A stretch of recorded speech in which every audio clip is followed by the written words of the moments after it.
What's going on, people? Welcome back to the channel, Gooners Therapy. Another episode of Gooners Divided. We've got myself, Positive Dan, Realist Gooner, and of course, Anton joining us today. Big up Realist Gooner for being here. I think it's his last night in Yeah, Casablanca. last night in Casablanca, man. Make sure you're Um, liking, commenting, subscribing, all of that. But yeah, man, flying back in the morning, bro, man. 7 o'clock start tomorrow. But yeah, Wicked. it's been a good holiday, especially with Arsenal winning. Know what I'm saying?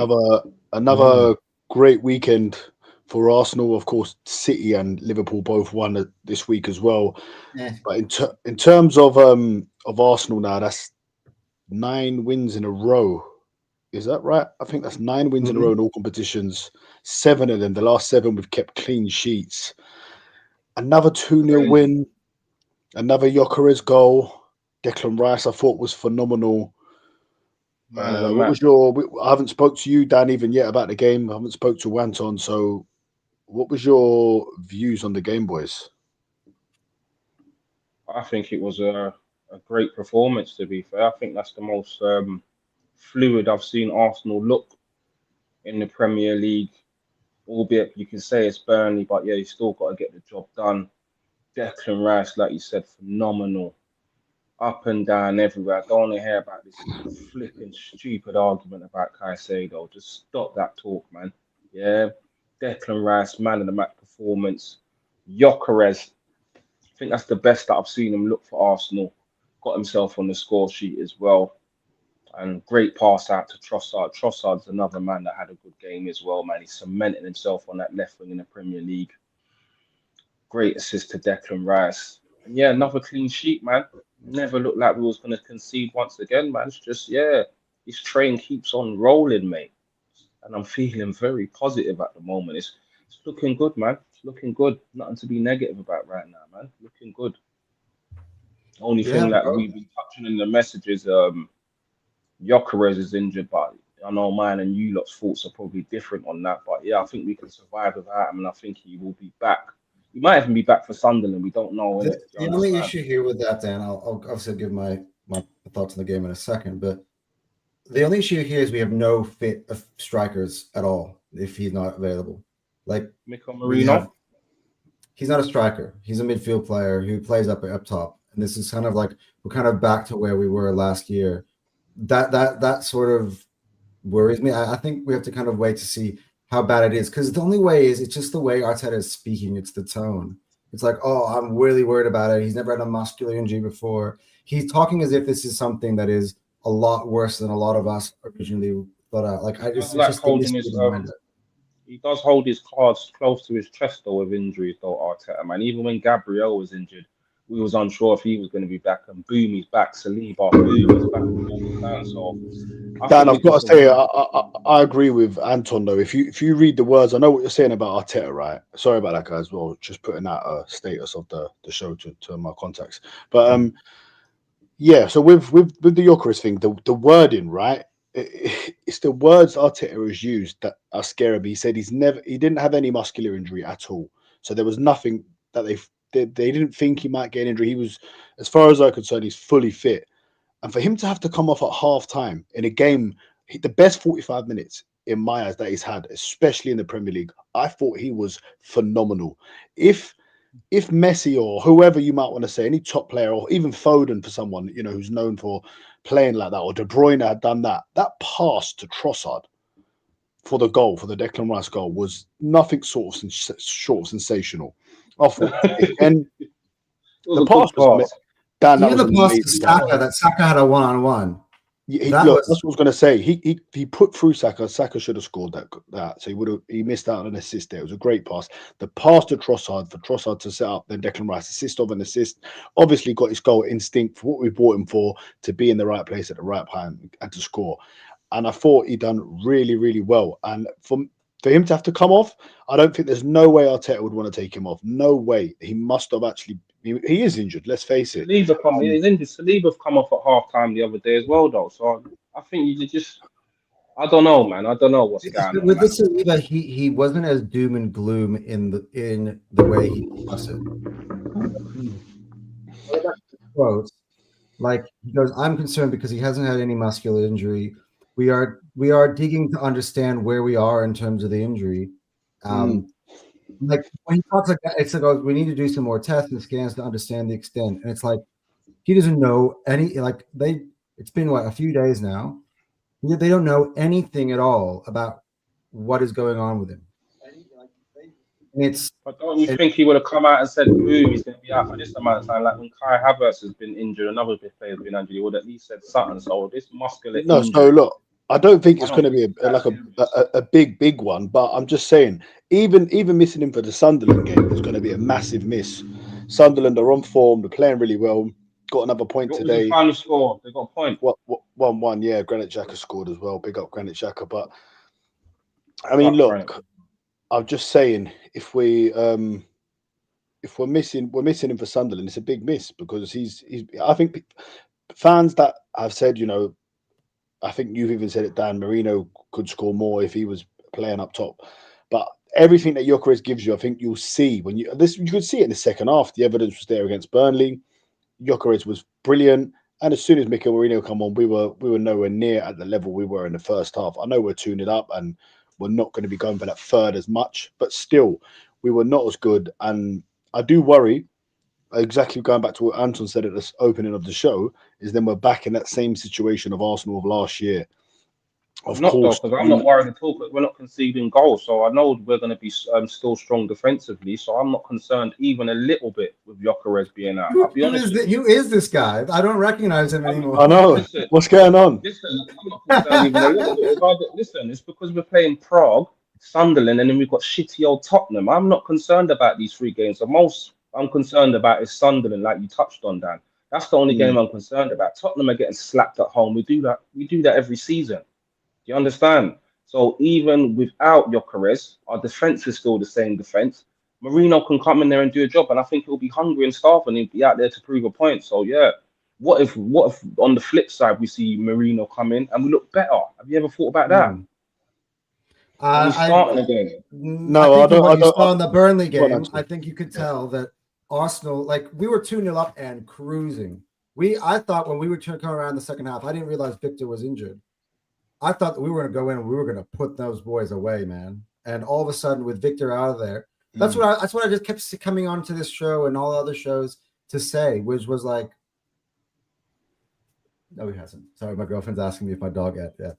I came on the shows, all these shows to say, like, you guys are underestimating what this guy brings to the table, and you saw it the minute we played a 45. The second we end up having 45 minutes without this guy playing. All the stuff that he provides to the game was gone. The threat, the spaces he creates for others, it was no longer happening. I know Mikel Marino is a good finisher, but overall, all of the extra stuff that Victor does, the threat, the people to worry about with Victor is gone. People aren't worried about Mikel Marino up front. Look, I mean, Anton, I have to come in here because I just can't believe what he's just said there, to saying that we could possibly be better. There's no world, you know, that we will be a better team with Mikel Marino up front than Victor Gyokers. Oh, this is the man that was screaming out Mikel Marino last season. Yeah, Mikel Marino coming in and doing a job, but Dan, like, because you don't expect that of him because he's a midfielder, so anything he did was a bonus.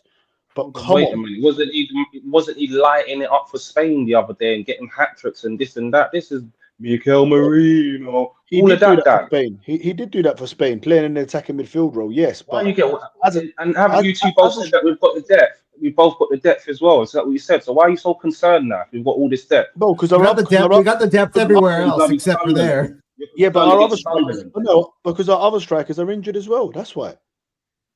Marino Because is available. Jesus That's and it. Havertz is out. Marino's not a striker. I'm just saying. You saying that we might be better with him up top than Gyokers is crazy.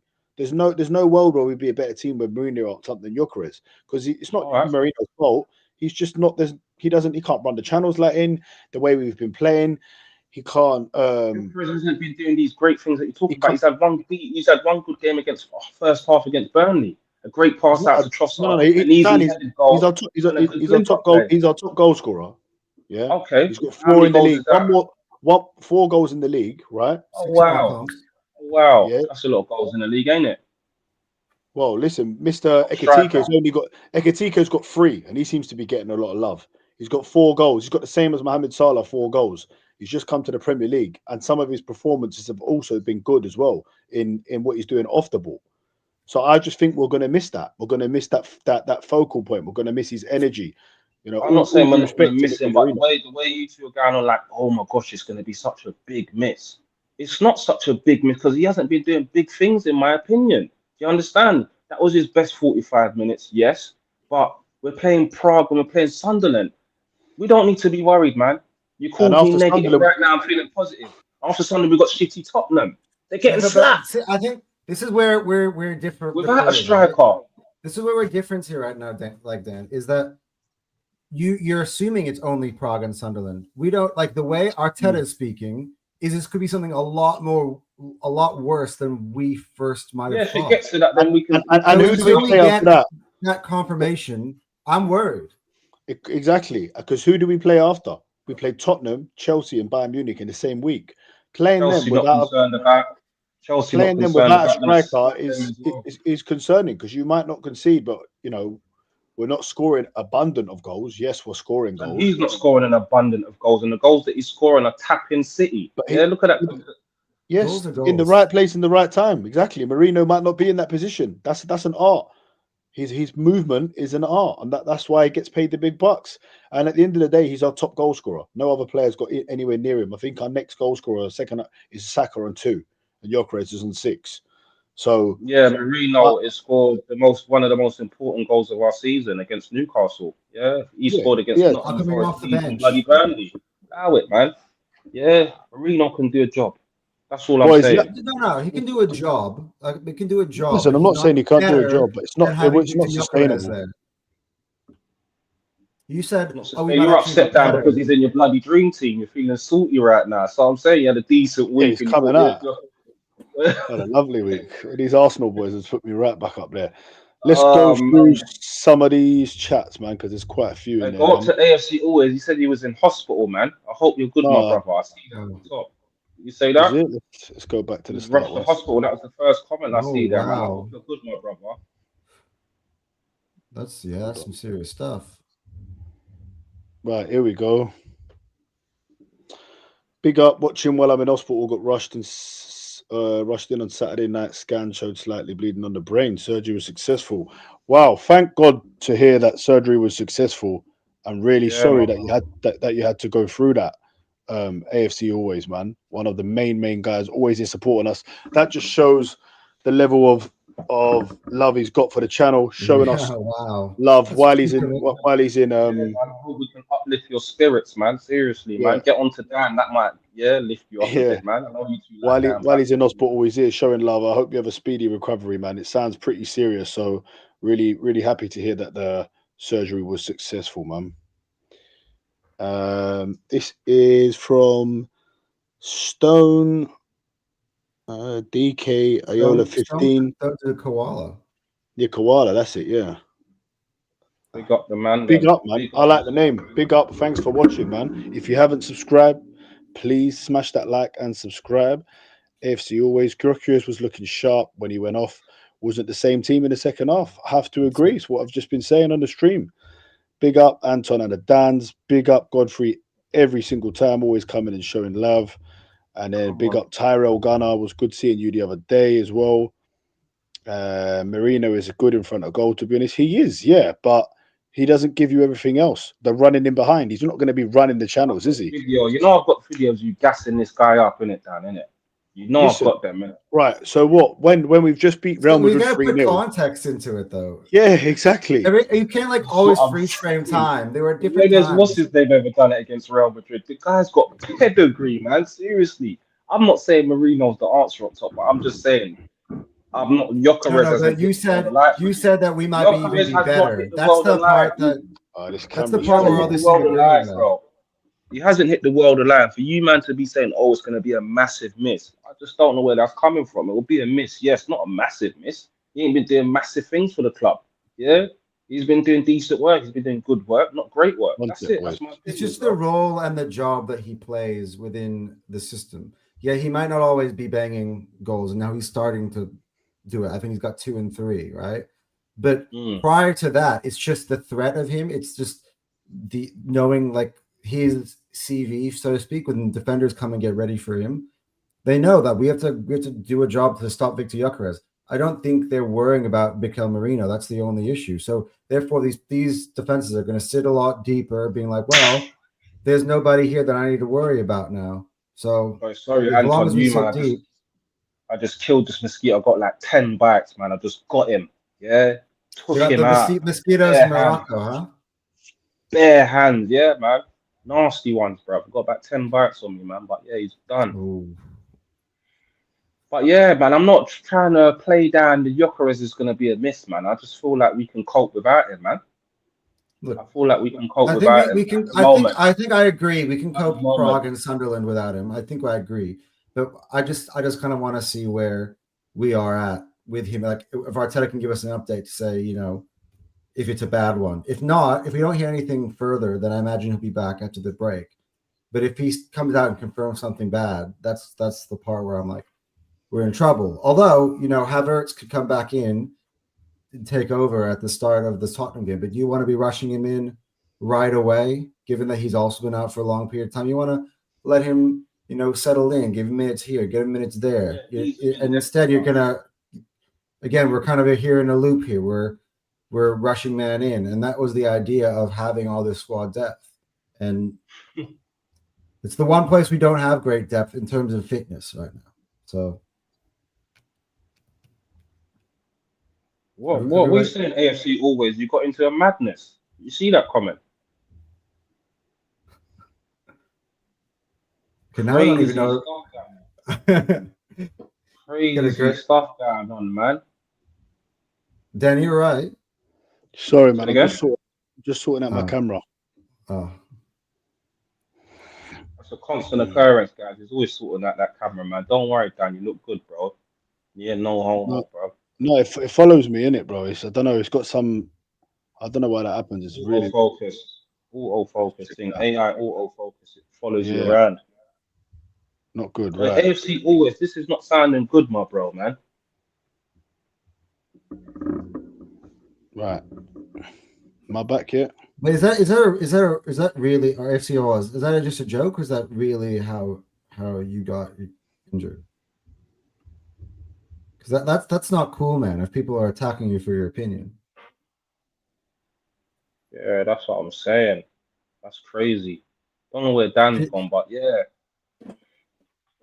So you're feeling like Gyokers let's just hope Gyokers is back soon, innit? Because he's like you said, he's got 2 and 3, Anton, innit? And he looked a lot better against Burnley. So yeah, it's a shame that he's got this injury now, because maybe he could have built on that and we could see this killer that we've all expected. You understand?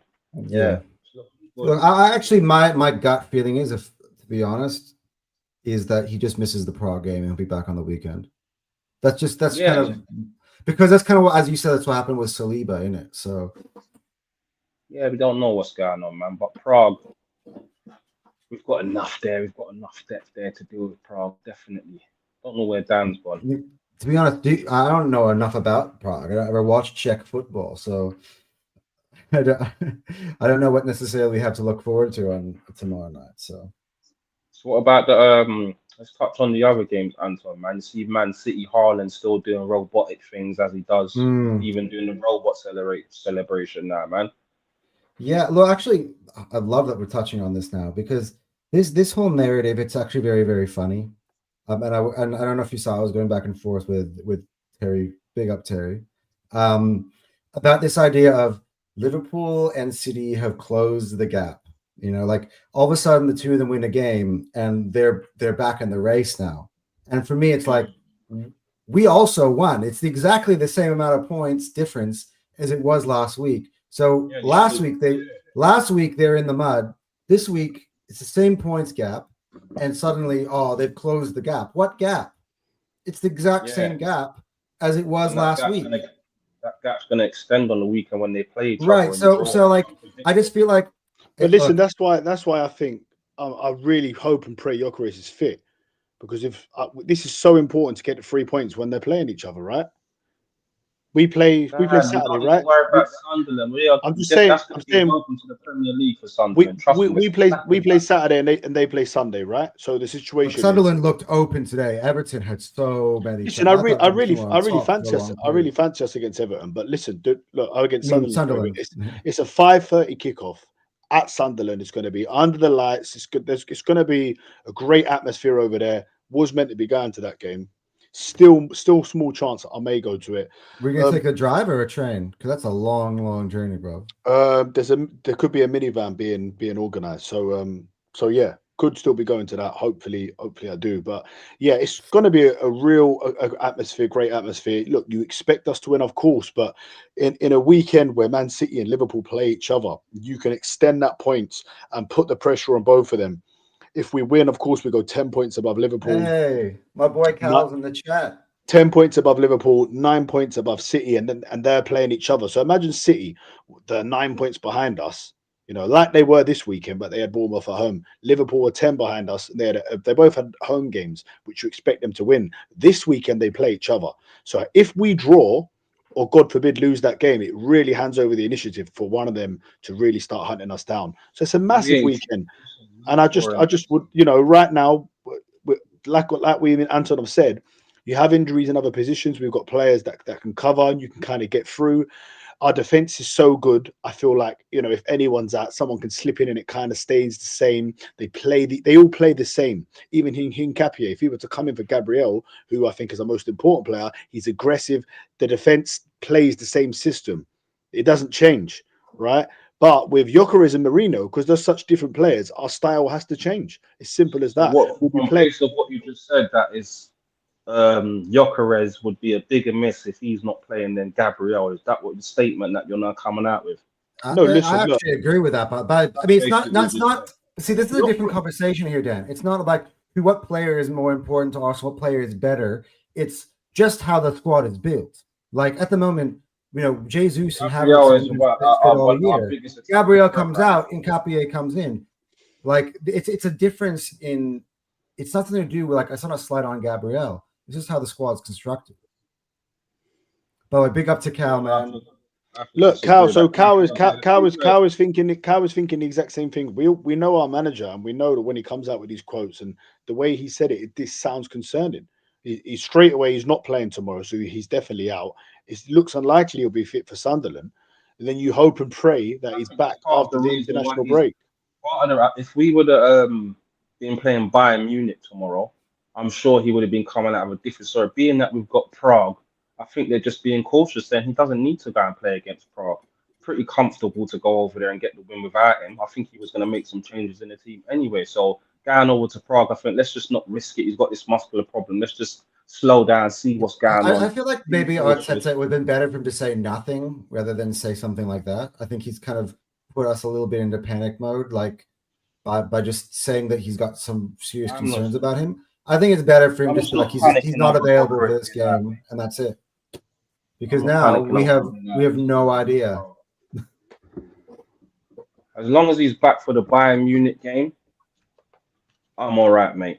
I think we've got more than enough to beat these next three teams, especially Tottenham. Sunderland's the hardest game. Tottenham are woeful. We're smashing them over like we do every season. every season. Yeah. Without fail. Yeah, Cal's be back back. in the I'm chat very again. excited to see how By the way, back in the big team. up Cal every time. Keep big up Cal every Why time. isn't Cal in there? We should have had Cal in there. What's going on? Cal's on the way back from Japan. Can you tell us? Yeah. Are you at the airport? Or you're on the way home? Or Hey, Cal, let me know back how to it was in Brizzy? Japan, man, as a black man, man, because I heard when you're out in them sort of places, they start taking pictures and that, bro. It's crazy stuff. Nah, I've Mate, heard they it. done that to me when I was in Goa before, and then they were coming up to me and taking photos as well. It was mad. Yeah. Yeah, but do you know what? In saying that as well, someone came up to me outside the Emirates and asked for my photo the other day, and it was like, he said, "Can you get a selfie?" And I was like, "Selfie?" Yeah, And then he was like, "Yeah, I'll follow your stuff and that, man." So yeah, that was good, man. Big him up if he's watching, man. He was a younger guy. he's in the chat. He's at the airport right now. No, not Cal, the guy who watches our stuff, and got a quick selfie with me outside the Emirates. And AFC always. Let's I second said, that, man. hopefully one day he gets on the chat. Thoughts and prayers out to Jamaica right now, man. Seriously, man. Yeah, My of course, hometown. man. It's mad out there, man. Got my family Yeah, out there, and that cousin was on the news. He's got properties. All his properties are being fucked up. No way, Dan. Swear. Yeah, madness, bro. Yeah, Absolute sorry to madness hear out that, there. man. No one can get out of the country. But yeah, let's just hope that it all settles down, sorts out. It's one Yeah, day you're for right. free. Godfrey, he likes playing these mind games, man. I wasn't Seriously. surprised when Saliba was back in the team versus Burnley, as Dan said. Bayern is big one, and we'll really need Gyokers to win. Of course, look, we know Arteta does play these games as well, but I think this one seemed a bit sincere. The way he said it. It's just something about different. Like sometimes you just feel Something like about it. he'll be out for a little bit. Like that's it. This time I he's know. like, Yeah, I exactly. don't know. It's a muscle injury. Do you know what he says? He says, like, whenever he says we'll see in the next assess in the next 24 hours, it means he's playing. But when he says something like this, I don't know it. I'm just a little bit concerned. But everyone who's watching, smash them like buttons, subscribe if you haven't subscribed, and let us know: is Victor Gyokers a big miss? Will it be a big drop off? Will it affect our title charge? Let us know in the chat, people. I can't lie, I'm excited, Dan. I don't know how you're feeling because for some reason, and you, Anton, you've never liked this guy, but for some reason you've just dropped off of this guy after you've been gassing him up for seasons when I hated it. I'm excited to see Killer Kai. Killer Kai, man. But listen, like Anton said, like Anton said, when he comes back, the idea would be the ideal way is for him to come on 20 minutes here and there, then maybe play, I don't know, a Champions League game where there's not too much riding on it. Perhaps if he was fit now, a Slavia Prague type of game, rather than throwing him straight in to a Tottenham game. Because we can say, yeah, shitty Tottenham all we want, but going into the Tottenham game without a recognised striker is cause for concern. When Tottenham defensively is they're not great attacking wise, but when they have the main back four, Mickey van der Ven and Romero at centre back, they are a decent defense. So you would want Gyokers. Listen, I'd still expect us to go and get the win. Of course I would. But they're right after Tottenham, we play Chelsea and Bayern Munich. And we will struggle in them games without Victor Gyokers. You know what's a great example of this? Exactly what you're saying here, Dan. We won't struggle. Yeah. Exactly what Dan was saying. We played, because I was out in Asia at the time as well. I was in Indonesia and I was watching when we were playing Spurs out in Hong Kong. And that was a preseason game. And that was the first time we saw what a Thomas Frank Tottenham team looked like. And I remember I was crying out for halftime already. Can we please get Kai off and get Gyokers on? Because Tottenham had Kai like buckled down like he was in some sort of car, like in a seatbelt, man. Like he had nowhere to go. That team is so structured defensively under Thomas Frank. Like I would be a bit nervous if we're going away with the Kai. Chelsea game, Anton. Did you see them against Chelsea? Forget about their defense. Going forward, it's a disgracia. It's a disgrace. Did you see them against Chelsea? Oh yeah, my God. Everyone against us will look like a disgrace going forward, but that's what I'm saying, man. Yeah, and like I said, Gyokers, not only if Gyokers comes out, not only have we got other players that can chip in and get goals, Declan Rice scoring, Saka, we've got the main man, Gabriel Magalhaes. Mate, we got set pieces. That's the big one. But... And obviously, Gyokers is a threat from them set pieces, but so is, of course, Mikel Merino. But moving on now from one striker in Victor Gyokers, we have to talk about the man that is Erling Haaland. For me, the best striker in Europe. For me, he just edges it in a pure striker. If I wanted someone tomorrow in a final, I'm picking him over Mbappe. Could he potentially? Could he grab Manchester City, and put them on his back? And him with the greatest manager in the world, Pep Guardiola. Pep Guardiola likened him to Cristiano Ronaldo and Messi. Obviously, he managed Messi. But when he managed Messi, he had a superstar of talented players around him. We all know that superstar Barcelona team. But it was all mainly focused on Messi. And this Man City team, they don't have many great players in the team, but they have technicians. And it's all the whole game is based around on Erling Haaland. And the rate that he scores, could Haaland win Manchester City the Champions League, the Premier League, excuse me? Because if City do win the Premier League, it's going to be down to Haaland. Is it possible? Because when they lose a game, they've lost 3 games this season now. I'm like, look, I'm not even worried about City. Then when I see them win in dominant fashion, and I see Haaland playing so well, I do start to get just a little bit scared. Of course, you know what? We've had only Haaland as well. They've been looking a bit better defensively as well. And even what's his name came on the weekend, Rodri. Look, I just need to point you back to Aston Villa last week. No, if Haaland doesn't score, City doesn't score. Like, yeah. Well, I know O'Reilly added in a third, but that's because the damage was done at that point. Like my dream team too. Yeah, but like I to be honest, we need to. O'Reilly, I see that, man. Joke, man. I was thinking, what? O'Reilly's got a goal. You are a joke, man, Dan. Don't worry. Yeah? And he gets good points, mate. Trust me, bro. That's a nice sneaky one, mate. But what I'm saying is that I just think that I'm not afraid of either. I'm not afraid of I'm already planning to go to England in May, bro, boys. Like I already said that in the. Yeah, Anton, look, if I was you, I'd book it now because it'd be a lot cheaper. The cheaper is the flight's gonna be cheaper. Yeah, you should book it now. Anton, I'm waiting to just come anyway, bro. Just come anyway. You understand? Just book it anyway. You understand? Book it. We'll have a studio session. I'm still not right enough. I'm not right enough. Studio's looking good, boys. I'm a bit jealous. I wish I had a studio like you guys had. So. Yeah, look. Speaking of the studio, but there's going to be a special edition show tomorrow, guys. We've got a special guest coming in to the studio with us. Yeah, most of you guys will be familiar with him. You've seen him about before, and he's given us this kind gesture to come on the show tomorrow. So we're really looking forward to that. It's penciled in for 9 o'clock. Could change. We could change it. Who's it, Dan? Why are you being secretive? Are you trying to do a big reveal or something? What's going on? We'll leave it as a big reveal, man. If you want to come and see, is this Robbie? If you want to, you're close. If you want to see if you want to see our guest tomorrow, tune in tomorrow, and we're gonna have loads of questions for him. And it's gonna be a good show. I'm gonna put him on the thumb now, isn't it? I'm gonna put them on the thumb now. I know. Well, they'll find out then, won't they? But listen, look, like I said. But I think Arsenal are playing at 5:45, so of course we're going to be we'll be reacting to that game, and then we'll be asking our guests some questions, and then of course we'll just talk about everything Arsenal and everything that's happening in football. But yeah, really looking forward to it live from the studio. So make sure, guys, anyone who's in here now, I'm sure, you know what, the people that are watching now, I'm sure you've got your notifications on, but I'm not sure because it takes you a little while for you to pop up, and then what time is it? We're doing it tomorrow, Dan, again. 9 o'clock. 9 o'clock. So it's 9 or 9:30, but they'll get the notification tomorrow. I think we're aiming for 9 though. But guys, get your notifications on so you know when we're coming on live. Because like I said, sometimes it's with everyone working and stuff. Sometimes someone gets a moment, or I might get a bit of free time, or Dan might, and I do lives on my own. So. Yeah, get the notifications on so you know when we're coming. By the way, I gotta pick up you boys. You guys are only 145 subs away from 1,000. This channel is growing like Las Vegas. Like the fastest growing channel in YouTube. Well, you boys in the groundwork behind the scenes, man.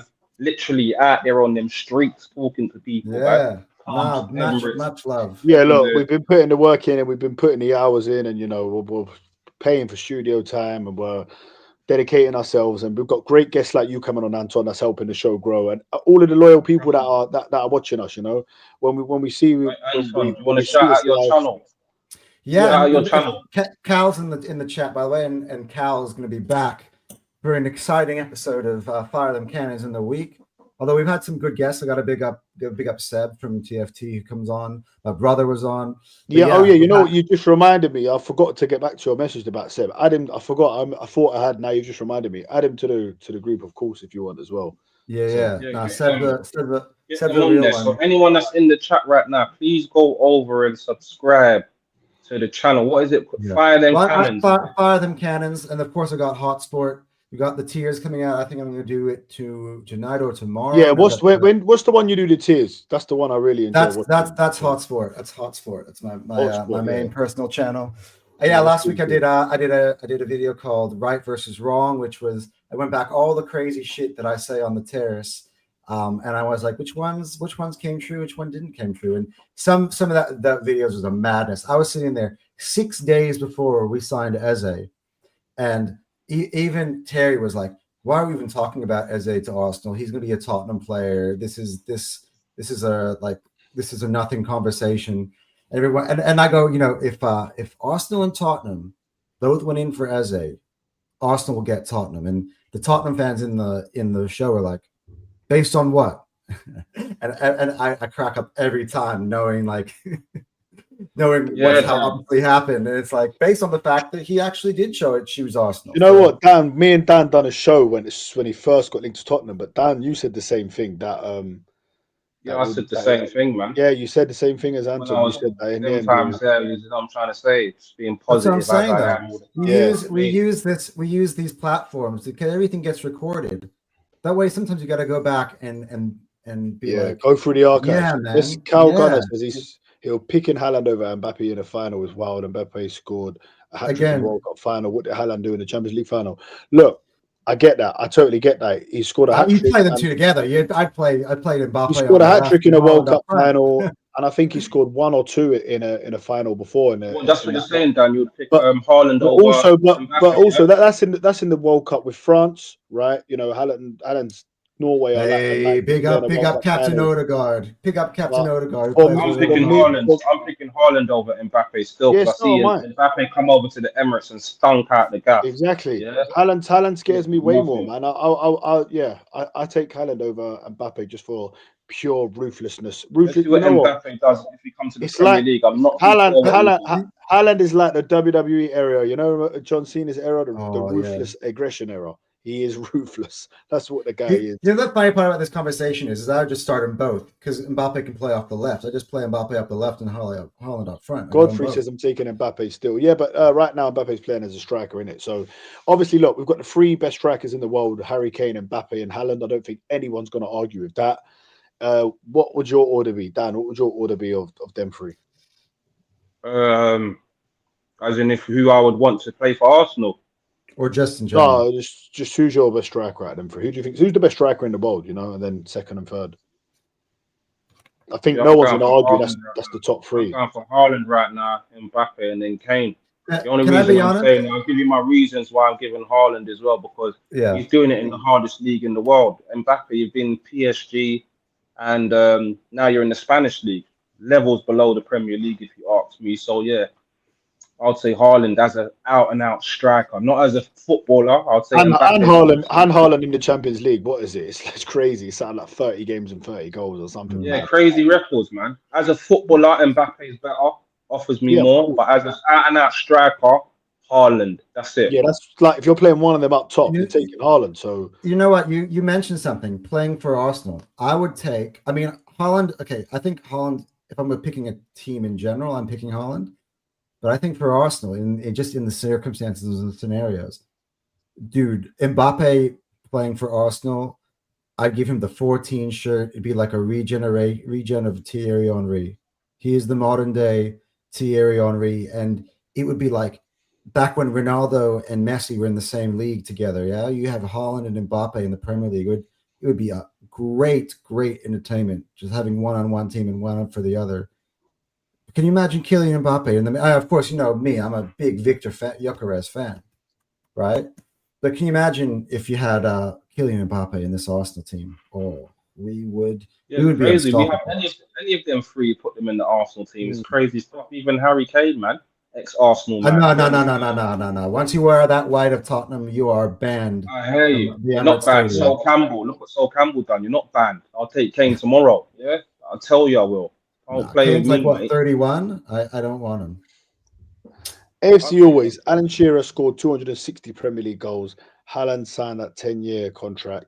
What is Haaland goal scorer in Premier League record since he joined Man City? It's crazy. They were talking about it today on Dan? Yeah, Dan's connection's moving mad. Alan Shearer scored 216 Premier League goals. Haaland signed a 10-year contract. Most Haaland goal scorer in Premier League record since he joined Man City. Dan, you were saying? If he stays at Man City, Haaland, for those 10 years, I reckon he'll beat that record. I think he will. I mean, look at the pace that he scores at. It's absolutely insanity. What's he on now? 26 goals in all comps? We are not even we're at a 1/4 point of the season. He's got 26 goals in all. He's on pace for over 100 goals in all comps right now. Yeah, man's a machine. That is insane. I don't think that's ever happened in the history of football. They were talking about prime. They were asked Darren Bent on a TalkSport today. You know, who would you take, prime Alan Shearer or prime Haaland? Which Haaland is not even. Who knows what his prime's going to be, right? That's the scary part about it. Yeah, and he was saying just for Shearer, just because, you know, people forget and stuff like that. But look, Shearer was great. I remember Shearer very, very fondly. And he was like, you know, he said scoring 30 goals. I think he might have done that once or twice. Erling Haaland is, we're talking about goals, the best goal scorer the Premier League has ever seen. Obviously, he's not got to that mark yet. But, I mean, I'm sure, is he in the 100 club now? I think he must be close if he's not. I don't know if you can see my background because we're on the thirds, but there's a man that's over on my right shoulder wearing number 14 for the Arsenal. He's the greatest goal scorer. I don't care what anybody has to say that the Premier League has ever seen. So yeah, it's going to be hard. It's going to be hard to top King. Thierry Henry is the greatest. Thierry Henry is the greatest player, but of course, you know, Haaland will never be a player like Thierry Henry. Shearer was a serious striker, though. You know that we need to. He was a serious striker. No, I am giving him respect, but I just think I would take Haaland over him. Look, we're talking about Haaland or Shearer. I take Henry over both at any era. I'm sorry. It sounds like very biased. No. Listen. I think everyone would take Thierry Henry over them. That's not the question. The question was Shearer or Haaland. That's the question. My look, we've got a special guest. Let's get him to the stage. Dave, big up. Hey! Wow. Oh, you know what? He's like, this stream is too much. What a lovely surprise, Dave. Come in here. Everyone big up. Firstly, everyone big up David Speaks Football. Go and subscribe to his channel right now. Like and subscribe. The goon is I've got a bit of balance in there, Dave. A bit of balance, man. Dave, it's the other way around today. This stream is about to get fun, boys. Context is that we're a bit worried. Now, Gyokers is injured. Dan's not worried at all because we're just going to smoke everyone. But is he injured? Is he injured? Yeah. He's injured. Yeah, he came off at half time, didn't he? After his best half.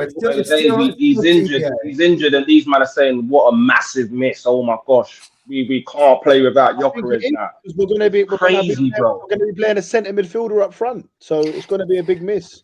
Yeah, but you were gassed over Marino playing up front, no? Oh, tell him again.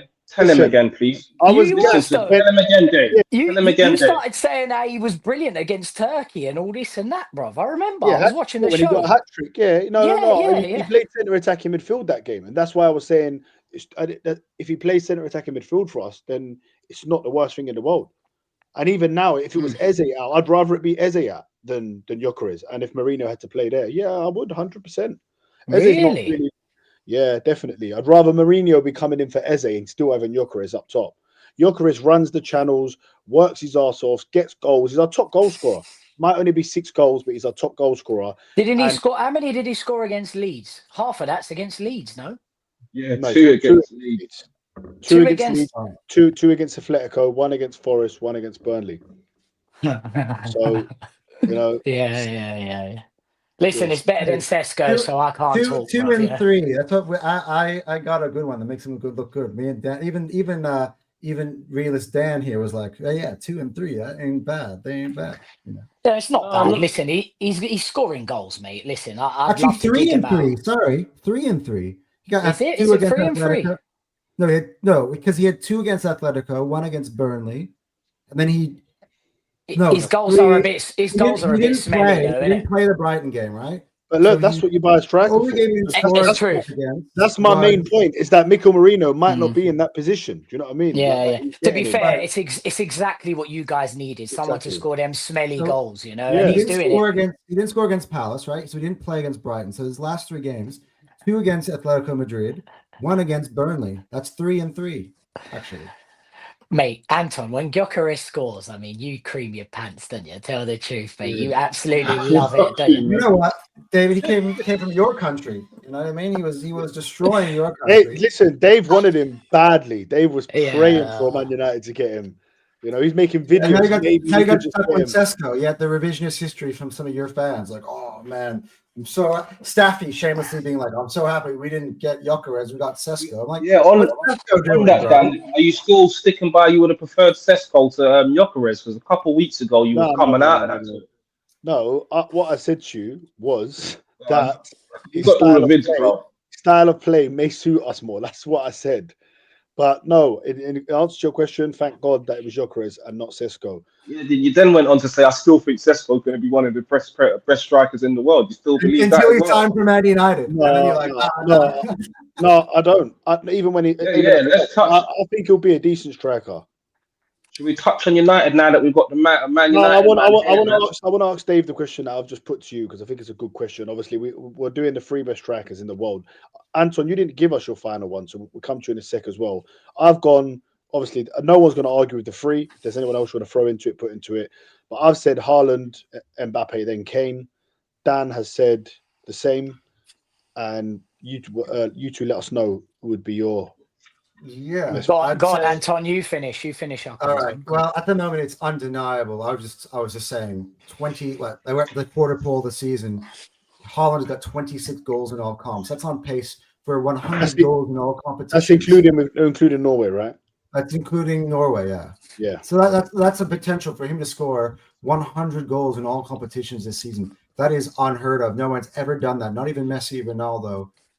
Messi was 93, right? Or 70, so Messi was 73 in one season. So I think to say anybody but Haaland at this point in time, if we freeze time now, would be ridiculous. I'd say Mbappe would be second.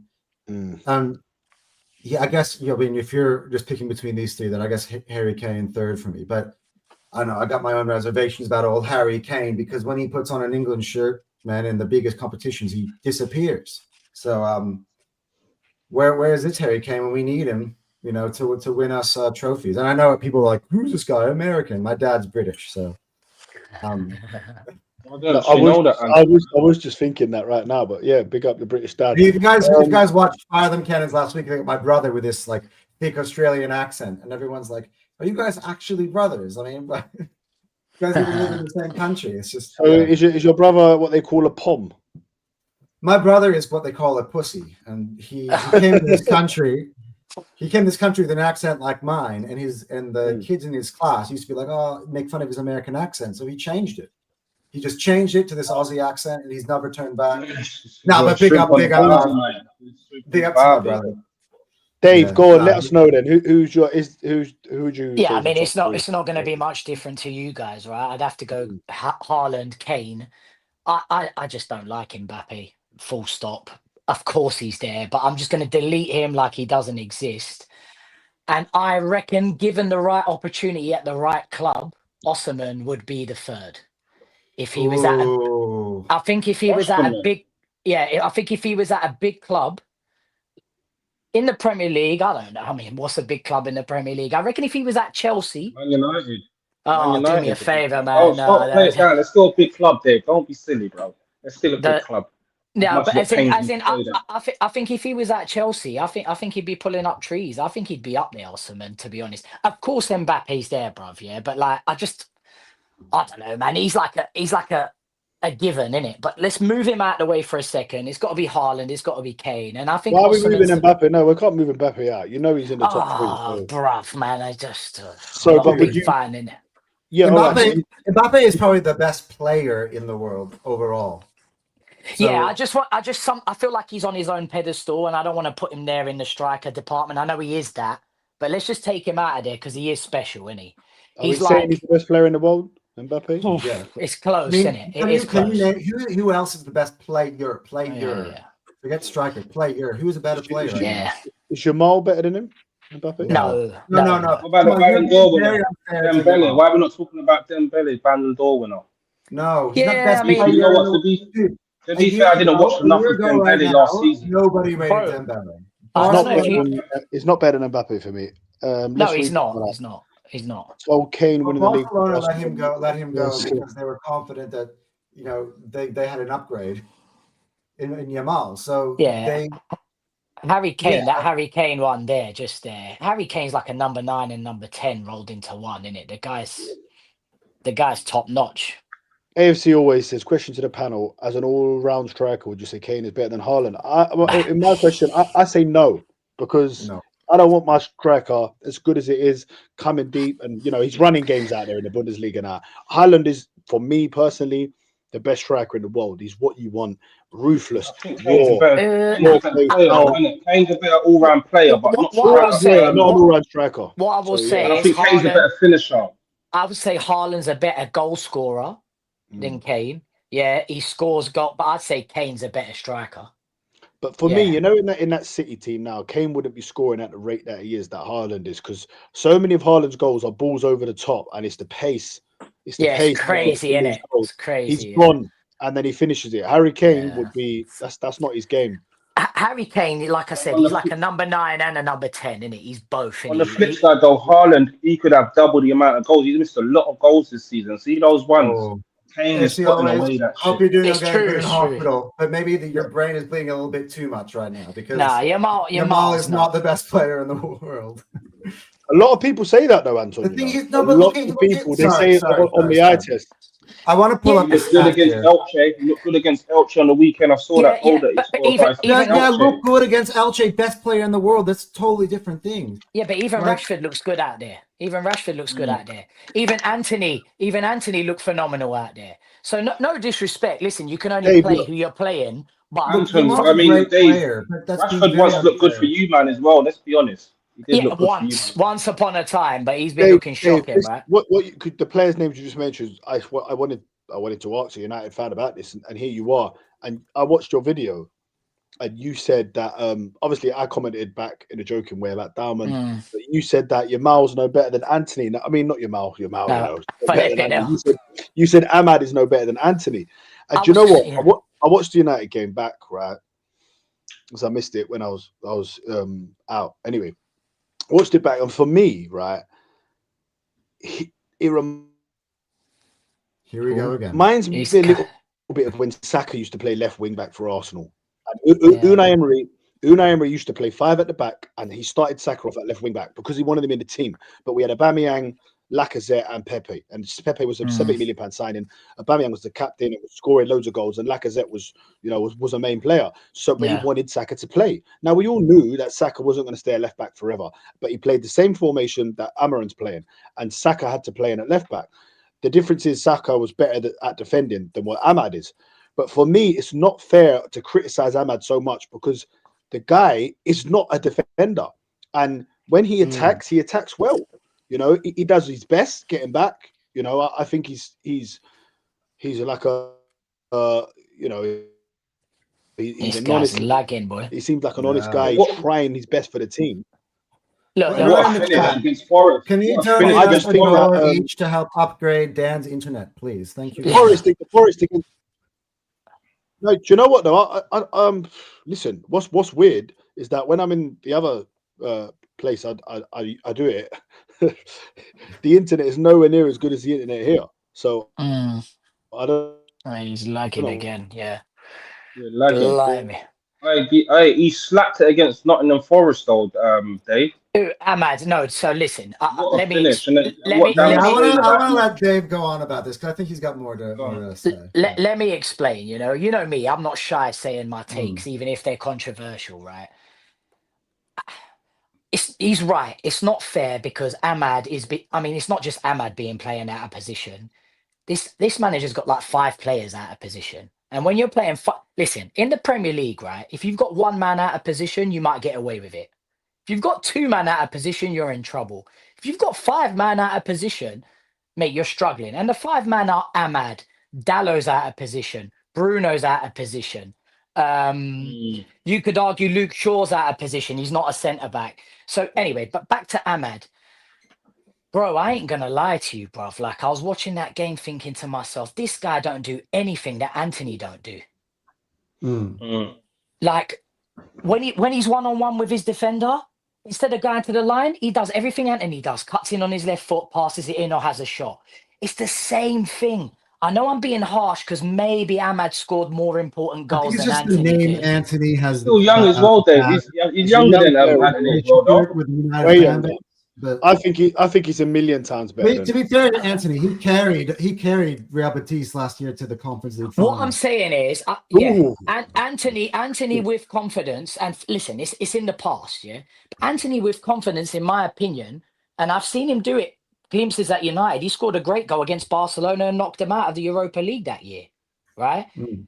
For Man United, I think Anthony can do exactly what Ahmad's doing.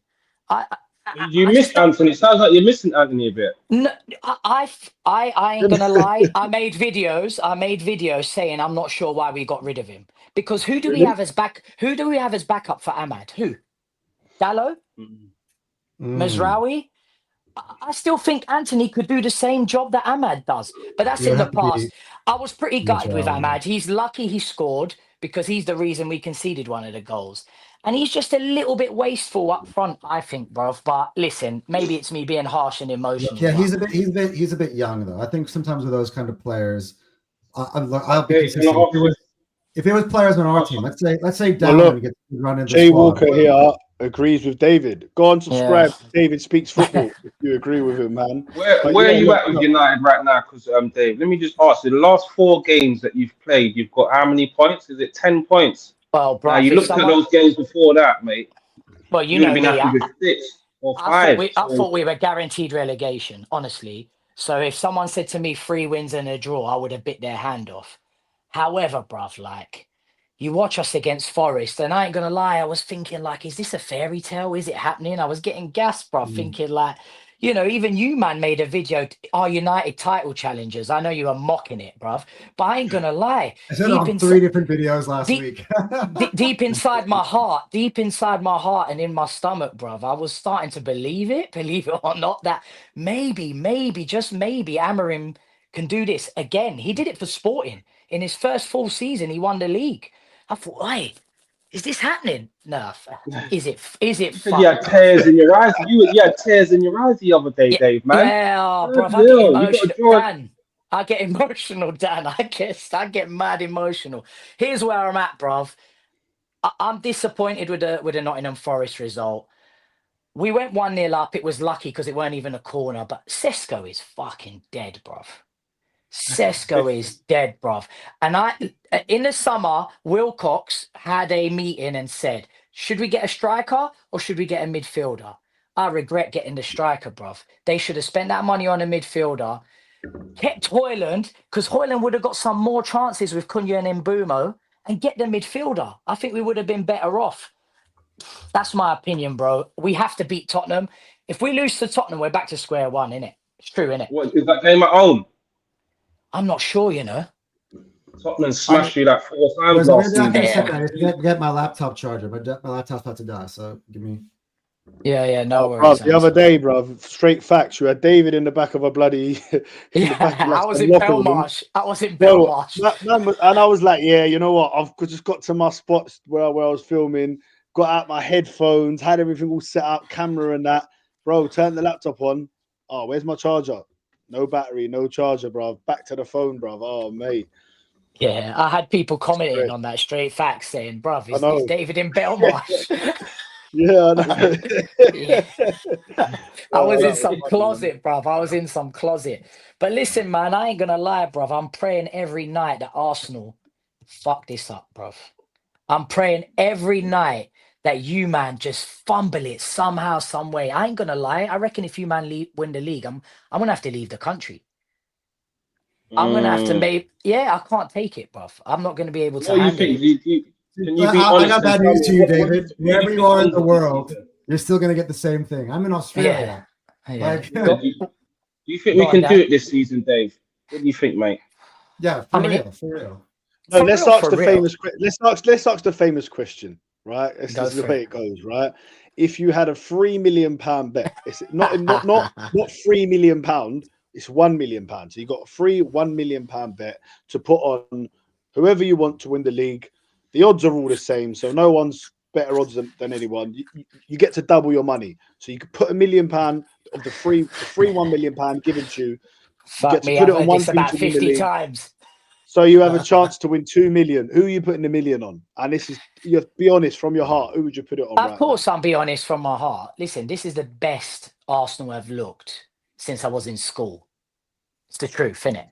It's the best they've looked since I was in school. Hey, Dave, you're gonna make Dan cry. I just see his eyes go there, man. Yeah, yeah, Flipping yeah, hell. yeah. And the defense is undeniable. The defense is undeniable.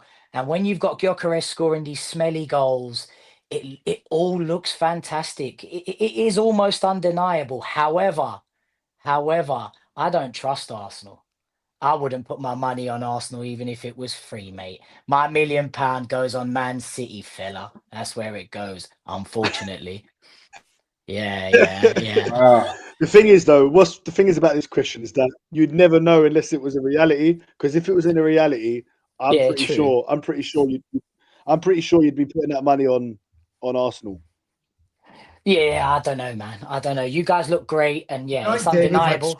David's struggling here because in the back of his mind, he doesn't want to say it out loud. No, listen, You're doing very well. I've given you your props, guys. It's undeniable at the moment. You can't deny it. But history is history. You can't just ignore that. I mean, positive Dan, completely ignores what's happened the last few seasons. He thinks you're going to win the quadruple, right? That's a step too far. If he's No, listen, right, I don't think we're going to win You the see quadruple, that but when I I think posted in the that group chat Arsenal earlier with Arteta with all them trophies. yeah. yeah, But I can that's the see thing.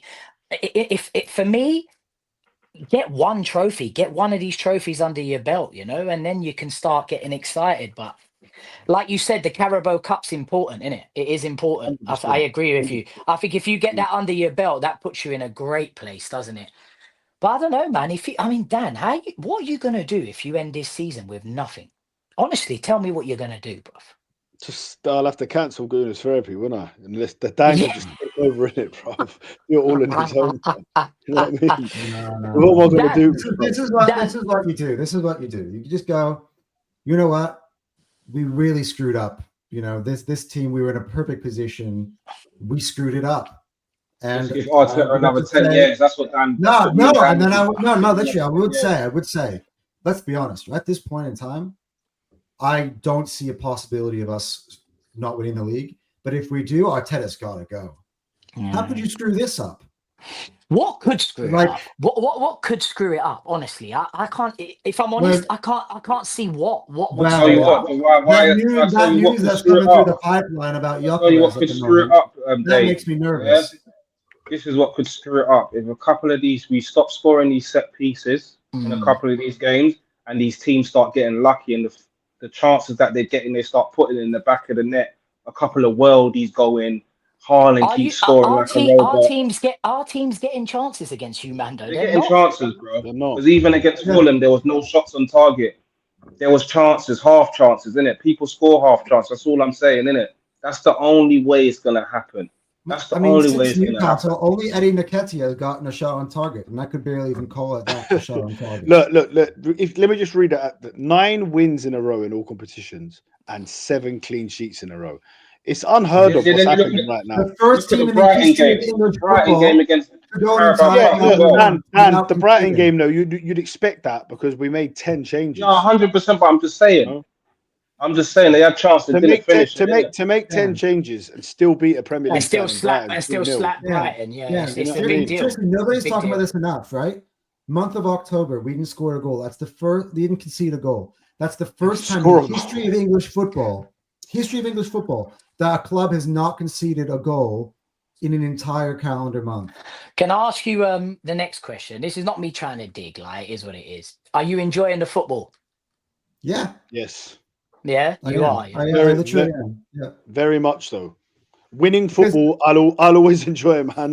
Me too. Me too. It's comfortable though. Me too. And also, I don't have any heart attacks right now. Well, like Anton said, being in control when you're at the Emirates and you're 1-0 up against Palace and you're not even like, or they might score. You know what I mean? If we could concede and drop points, you just don't feel like that. Differ on that. I'm happy because we're winning, but I haven't been happy all throughout the season with the football being playing. No, Emirates has been flat.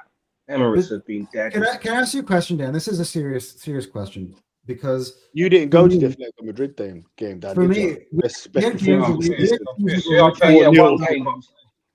no, but okay, we had seasons where we were playing some exciting football. 20 was it 22-23, right? Yeah. Mm-hmm. But in that season, I had some heart attacks, man. Like we were 2-0 up against Liverpool. Looked like we were gonna win that. We were gonna go win the league. They come back to draw 2-2. 2-0 up against West Ham. They come back to draw 2-2. The Bournemouth game, we were down to Bournemouth 2-0. We had to come all the way back. 3-2, yeah. You know, to get a last minute winner. That was we felt like we were going to win it with that, but that's not sustainable. But it's like I felt like every single game we couldn't be got at. Do you know what? I think if you win it with this style of football, I'm not saying it's bad football. There's different ways to play football, but I do think if you win it with this style of football, no problem at all. But if you don't, I think it will start getting questioned, right? It will start getting a little bit. Do you see what I'm saying? Not questioned like Chelsea, right? Who hold the record with the least got 15 goals conceded. That Jose Mourinho team got 11 1-0 wins. Do you think any Chelsea fan thinks back and goes, "Oh, we got 11 1-0 wins that season or whatever"? They got 95 points. They only conceded 15 goals. It was nothing short of phenomenal. I wrote that down. By the way, so on the Chelsea, I wrote something down on the Chelsea thing. Yeah. Yeah. At the moment, we are on pace to concede only 11 goals in the Premier League. That would be four. That would be 4 clear of that Chelsea record. 4. By the way, Chelsea conceded 5. Oracle Anton. So that's Oracle almost 60. Anton, that's almost 60. That's almost 2/3 of the record. Boys, you see, the thing is, I just want to say this? How I see this thing with like rival fans, and I think most of it is, just a bit of jealousy and a bit of banter at the same time. But about the style of play thing, right, is that Arsenal are still dominating every game in every aspect. We might not be scoring free-flowing goals, but we're dominating the game. And what's happening is that other fans, maybe neutrals, want to see us put that extra player forward, and leave ourselves a little bit more exposed, so then we could concede. But we're not playing like that. We're playing plays a lot of times way out of his goal. You playing in midfield? We're playing very, very safe at the back. If you look at Calafiori and Timber, they did it on Match of the Day. Calafiori and Timber, there's times Calafiori is playing as a striker. This bloody camera, man. There's times that Calafiori is. There's times that Calafiori is playing as a striker. Timber is right up there as well. So Arsenal, all right, like I said, some of the goals maybe not be free flowing, but the way we're playing is just it's dominating teams, it's bullying teams, and I'm all for it. I don't want us going gun ho and risking players going forward and then conceding at the back. I love not conceding. I love what we're doing. We're breaking records. Mate, Arsenal used to be a team you could bully, and now they're doing the bullying. So listen, fair play to the manager. But that's the thing. That's the thing I was going to say, though, right? I actually think, and Dave is going to go wild. This is my new hot take of the season. I keep getting new. Oracle Anton. I think this Arsenal defense, the 2025-26 season, is the greatest defense in the history of the Premier League. And if we only concede 11 goals, that's 4 clear of that Chelsea team. You can't deny that. How many goals did Chelsea concede League at this point of this We are season. breaking defensive records. Already we broke a defensive record. But this is what I can't take from you guys, from positive Dan and you, Anton. We're going to be one of the greatest Premier League teams in history. We're going to be, mate, what the hell? Defense. I didn't say team. Defense. Oh, but Dan said team. You're saying defense. Just let it play out a little bit before you say this. You have there's no team that can come along and overhaul the Invincibles for me with the greatest Premier League player of all time, Thierry Henry. It's just not going to happen for me. Yeah, I hear that, Dan. But what I'm saying is the way these men are talking, don't you think it's a little bit premature? It's showing signs of some greatness, but it's still a bit premature 10 games in, Anton. I've said this already, but both of you, man, are talking mad. You might be right, but the way you're talking, I don't understand where you're getting this from. Hey, Dan, you're looking mad in the camera right now. Are you looking like that, bro? What's going on? Because I'm sorting it out. This stupid camera. He looks like he's high on something. He's like, madness. No, he's frozen. Fuck me. But listen, Anton, have you got any tattoos? Yeah. Have you got any tattoos? No, I'm a Jew, so I'm a religious man. I can't get buried in a cemetery if I get tattoos. So okay, fair enough. I was only asking because the way you lot are talking, you should be getting a tattoo saying Arsenal Premier League winners 25-26. See that, to be honest, I don't want to insult anybody too much, but people who do that are just dumbasses. Like, if I get a tattoo, I'm waiting until it actually happens before I'm putting that thing in my skin. That's obviously, ridiculous. but the way you lot are so certain, mate, you got to put your money where your mouth is with this one. I put it on every single stream. Like, honestly, my legacy on YouTube is on the line with this, right? Because if you don't, we come out on stream, people are like, this is the same man who said that Arsenal were champions. You know those Tottenham fans that used to be on the terrace, right? Who were literally there, like there were 15 man on the terrace every week, Tottenham fans, right, talking about how Tottenham were amazing, they were going to win the league. None of them are on YouTube anymore at all. Like Tottenham Terry can't even get one Tottenham fan to show up for his post match anymore. Yeah. Like what I will say, either way it goes for you two. If you get it right, obviously you'll blow and people will be like, wow, they called it all along. But if you get it wrong, people are still going to want to see you, you know? It's gambling. So it doesn't matter. No, it doesn't matter. People are still going to want to see you. I want to see your reaction. I want to see you explain yourself. So I wouldn't worry too much about that. A little bit more caution. That's all I want, man. Dan, want too. Dan, you've just said it doesn't matter. We ain't got Gyokers. We've got Slavia. This is your words. You're not worried. They've got Slavia, Sunderland, Tottenham, and Chelsea. You're not worried about any of them without Gyokers. Why would I be worried about that? I'm not worried about them. Well, exactly. So, you've come out on streams now. You said you think we're going to win the league as well. I'm saying I'm waiting. I didn't say that. I said this is the most positive I felt. And when I asked you, Dan, who do you think is going to win the league on our live, the last one at the studio, you said Arsenal. Because you ask these straight questions right now. Who do you think is going to win the league? Now, everyone's going to say Arsenal. Hey, guys, does Arsenal break Chelsea's record of 15 goals? David. What's that? I'm asking, how much goal has Chelsea conceded at this point? 10 games in when they done that record. I think it was less than they'd conceded more than us because I heard it on the radio the other day, one more or something like that. I've got a question for Anton. Man City, was it 100 points they got, right? So Arsenal dropped potentially. We could get more than that now. So if you take, no, I'm saying if we were to win, if we were to win it, is 95. Yeah, but if we were to win it, but we could. I'm saying if we were to win every game from that, both these man, defo got the COVID jab in it. Both these man, we could get over. I think 100%. I didn't get any of that, mate. Yeah, what was it? Oh, Anton, you got 3 of them. Of course, it explains everything. But the rules in Australia. Wait. The rules in Australia were very strict. We had full lockdown, everything. Mate, I couldn't go to work unless I had a booster shot. It explains everything. AFC you do always come with wrong facts because that's not true. After 10 games, they hadn't only conceded Nah. 2. You might be right, No. Dave. Can you check that out for us, Dave, please? Even Rory Jennings, No. after 8 games, said Chelsea conceded 3. Dave, mate, can you get the facts up? Because these man, this is what these man do as well, especially Dan. Yeah. These man, this is what these I'm man, always these right. man roll. I'm I always think right. AFC always has been put out too many times now. I think Can it's you coming ask with facts. ChatGPT? Because he'll tell you. No, AFC always has been wrong too many times, man. That's what I'm saying. So I think now he's going to do his due diligence. He's in hospital right now. He's done his research. Yeah, You get it? it's true. Yeah, What I don't season know. was that? Yeah, what season? I'm going to Yes, ask it is ChatGPT. true. It's not true. Wait, Dan, how do you know? Because I know they were You heard talking it on the about radio. Yes. On the radio. All right. Yes. All right.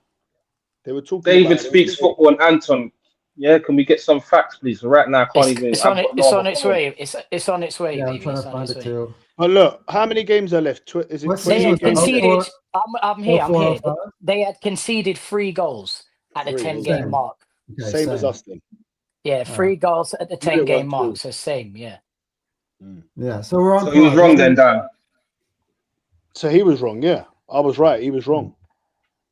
All right, so they were and also hold on on. pace You was for- wrong as well. You was wrong as well, Dan. You was wrong as you. You're both wrong. I'm wrong. It's exactly the same. I wasn't wrong. Yes, but I said the same. Dan, you said Oh, we had yeah. conceded less than them. That's what you said. Those were your words, my Yeah. friend. Listen, these lot are in la la land, bruv. They're in the best moods of their life. These two. Of course we are. Yeah. Wait, right, yeah. You know what's But Danny's really as well, funny? mate. Don't think you mean. It was really funny. Wait, Shout out 20 Cal, right? When I first came on to the terrace the day we signed Eze, and I said Arsenal the best squad in the league, and everybody laughed because they thought, I was deluded and Liverpool easily did, and they were going to run away with the league. I said Arsenal the best squad in the league, and Cal goes, hey. I'm not there with him right now, and it's literally on the video, and I'm like, I'm laughing. I sent that to him the other day. Cal, he's still in the chat, bro. Like, You two did call it. You two did call it, but don't act like you weren't worried about Liverpool. no, I was never. I'm not acting, bro. When I say that, obviously that shit needs to bite. Was going to come back to bite me.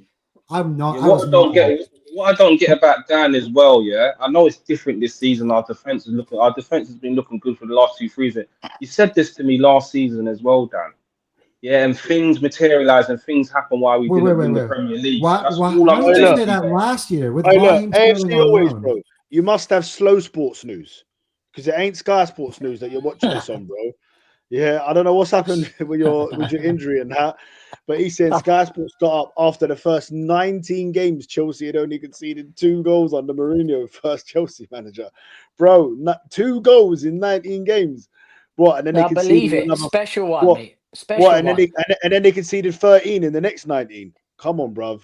I don't know, man. You've misheard something, my guy. No. Listen, put respect Dave, on I need Mourinho's you to name, man. research. Put Dave, I need respect to on research. Mourinho's name. That's what makes it even better for me is that Arteta is going to come along and break Mourinho's record. I'm gonna check this. Can you imagine, by the way, if we won the Champions League and the Premier League? Like, I want to know what Dan's thought. Realist Dan's thought would be on Arteta then, if that would be the case. I'm not saying we're doing it. This is a hypothetical question, so this is not me getting gassed ahead of myself. But let's say we did win both the Premier League and the Champions League under Arteta this season. What would you be saying about Arteta's legacy then? I'll be hailing. I'll be asking for a statue for Arteta. Yeah, then I'll be able to get behind him because at one point, Anton, believe it or not, I was behind the guy's madness. I was behind his arrogance. I was behind every interview, and I was screaming out Arteta. This is what you don't know, Anton, innit? Do you understand? I want to be back there. This is what you don't get. But I'm not going to be back there until he's done it. That's it. That's That's fair. You know what? To be honest, though, if that would be the case, then you give up on him too early, bro. You gotta have a bit more faith. 6 years, Anton. I gave up on him too early, bro. Nah, but I don't know how you can't. Can you not understand, Anton, how some fans got to the point of saying it's time to move on? Can you not understand how some fans gone there? Why can't Arteta wins or people that back Arteta so much understand that? I can understand why you're Arteta wins. I can understand it. I This might found sound 8 very goals. like 8 goals by the 19-game mark is what I've found. 8 goals, but I don't know how accurate it is. No, But it it is. says AFC 8 always, goals. my brother, we've got to do better with this research, man. Seriously, we've got to do Yeah, better with the AFC research, always, my man. man. actually, you know what? I want to have just like a chart of like Chelsea's games in 04 and what is this 05, 04, 05? And you know I've And always like got your where back how as many well, goals they AFC had in every always, single man. Like game. you coming with these facts, AFC always, and always wrong, my guy, man. I can't.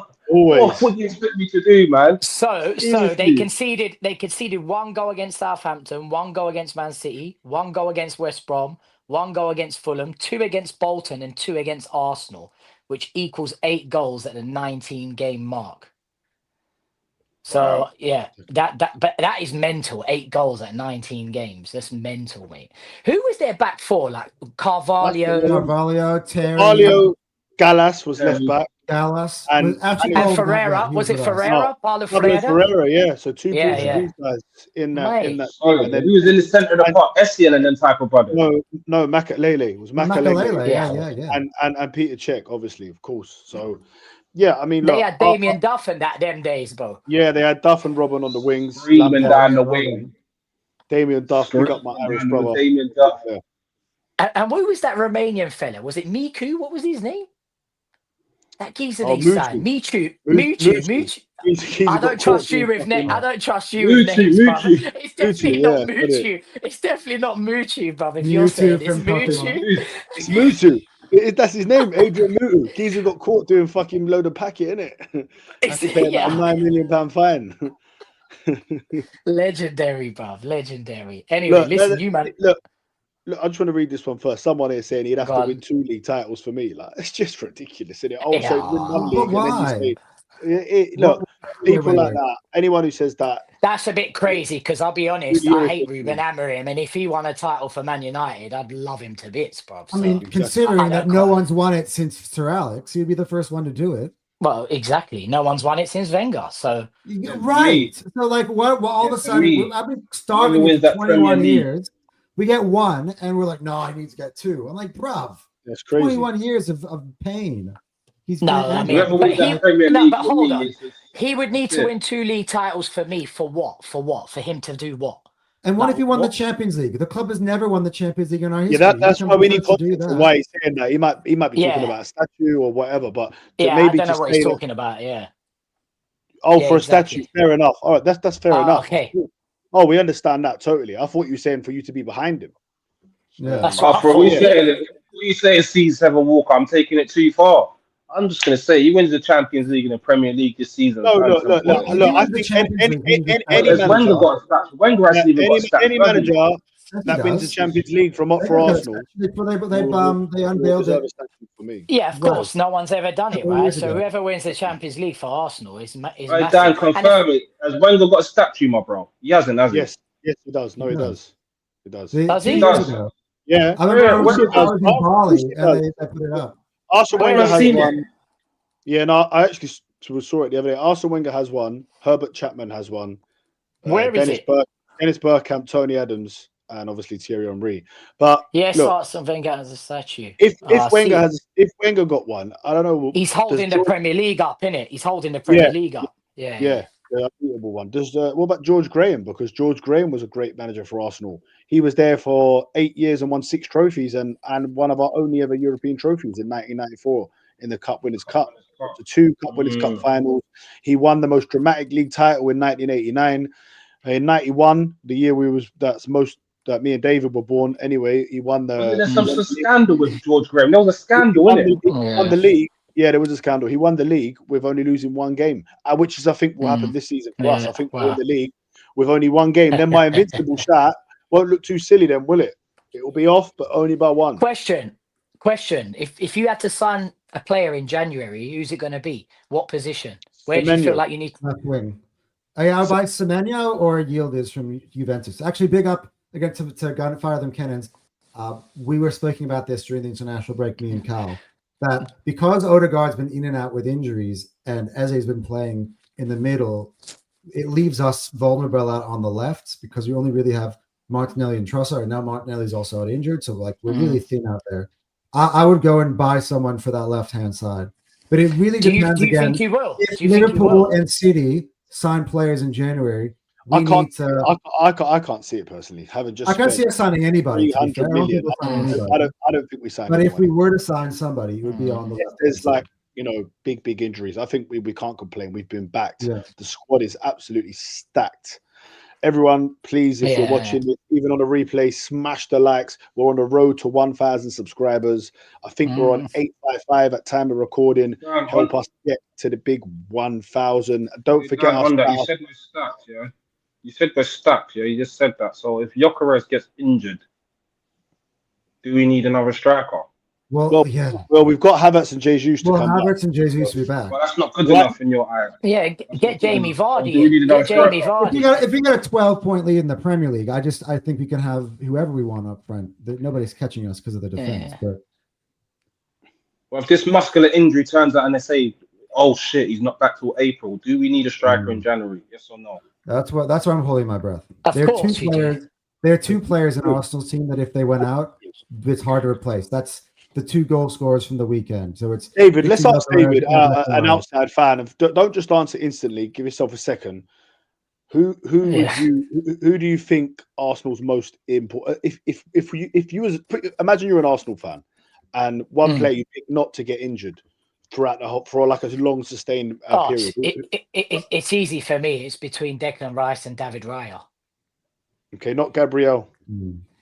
Yeah, you know why it's Declan Rice though? It's the set piece FC thing. So he's the set piece taker that is.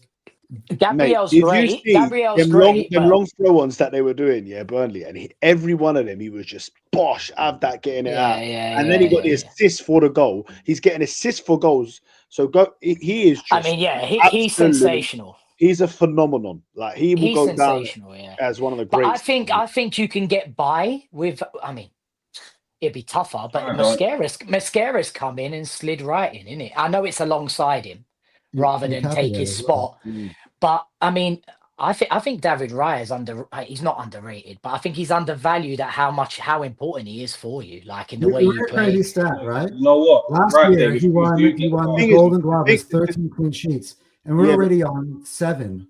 The thing is for me with that, is that sometimes you might as well just get a deck chair out. You don't have to do much because we're so good defensively. I know. The thing is, what's make great goalies. Alisson has done it over the years as well. Where you don't have to do nothing all game, and then you do a worldy save. Yes, this is the thing. When he gets called upon, our number 2 is Kepa, who at one point got £75 million. He had a decent season with Bournemouth last year. He's not just your average Joe. It's not like last year when we had Neto. The other one you said was Declan Rice, who I completely agree with. Yeah. I mean, he can play 6, he can play 8. The geezer's just, and his set pieces are phenomenal. Forget what you guys are doing in the box. Yeah, forget what you guys are doing in the box. The way this guy's delivering the ball. I mean, do you know how many people you see? So many crosses in the Premier League from a corner. They're fucking shocking. Yeah. Like. They don't beat the first man. You think, mate, you get paid 100 bags a week. You can't deliver a ball. Mate, but Declan Rice, we went through that for so long. Declan Rice, without fail, just delivers. I mean, you take that out of your team now. I know you said Gabriel, but you take Declan Rice's corners and his delivery out of your team now. Forget his running and all that. And look, Declan Rice is literally a 9 out of 10. On Gabriel, as much as I love Gabriel, he made a run to the Champions League semi-finals last year, beat Real Madrid over 2 legs without Gabriel in the lineup at all. We had Jakub Kivior starting. So, and by the way, now it was Declan Rice that won that game for you. But man of the match. It's got to be Declan Rice. It's got to be Declan. For me, you take that Gabriel. That's when that open play is not clicking, you know that you've got that corner taker, that free kick taker, the guy who can bail us out with the perfect delivery from set pieces, and that's been our biggest weapon outside of our defense. Yeah, and the thing is, out of the team, Gabriel. I mean, Declan Rice. He just showed a match of the day. That's why I watch match of the day when they highlights things you might miss in the game. And at the end of the game, Declan Rice is attacking the ball from. And then they counter attack. And who's the last man back, winning the ball back? Declan Rice. It's It's phenomenal what the man's doing. He's stepped up every year he's been at Arsenal, and this year he's shown he's the There was best a midfielder in the league fact or fiction for me today. by There was far. a fact. I know. There was a fact or fiction today on the terrace. Shoulders above the rest. Who's more influential, Casado or Declan Rice? Was the question. Easy answer. And Rice. yeah, there was. And do you remember straight facts the week before that how they was rubbing at Chelsea? All of a sudden, they beat Tottenham. What was the fact or fiction? The fact or fiction was who's a better all-round, more influential midfielder, Declan Rice or Caicedo? That was what it was. I see the argument, but for me, Caicedo's a number 6, and that's what he is. He's fantastic. Right. Rice can play 6, he can play 8. Blimey, if you wanted him to do a shift into 10, I think he could do it. You know what I mean? Like 100%. Caicedo can't do that. So for me, it has to be Rice. But that was the question. Yeah, is Caicedo more important than Rice? You know what? For me, it reminds me of the Ronaldo Messi debate, where it was forced because you had to have, one was clearly better, but they kind of forced the debate. And look, respect to them too, because they're the greatest of all time. But for me, it's just the next best midfielder after Rice probably is Caicedo, and so the comparisons are made. But for me, I think the guy wears number 8 for Man United.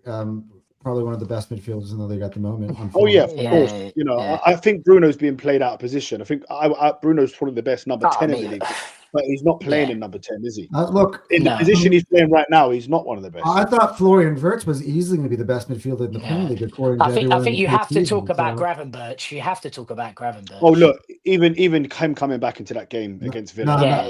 You have to talk about Martin Zubimendi if we're going to talk about Gravenberch. Stop it, because Zubimendi, I gotta say, he's been one of the most consistent players, and he's just getting better and he's better. Definitely and better. improved. He's a steady Eddie, isn't he? He's a steady Eddie. Yeah, but like for me, Zubimendi's had such a season this year as Caicedo.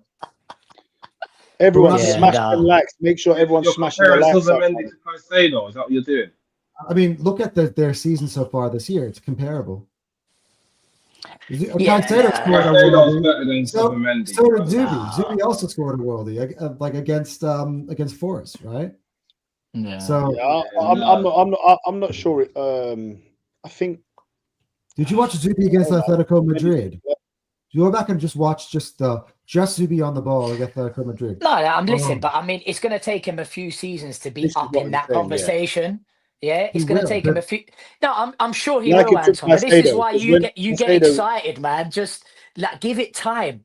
Give it time. I see what you're saying, but give it time to settle. This guy, you're something else. You, Anton. I swear down. let him mature. These guys have earned their stripes. Walker said, we should get Wharton in January. I'm like, for what?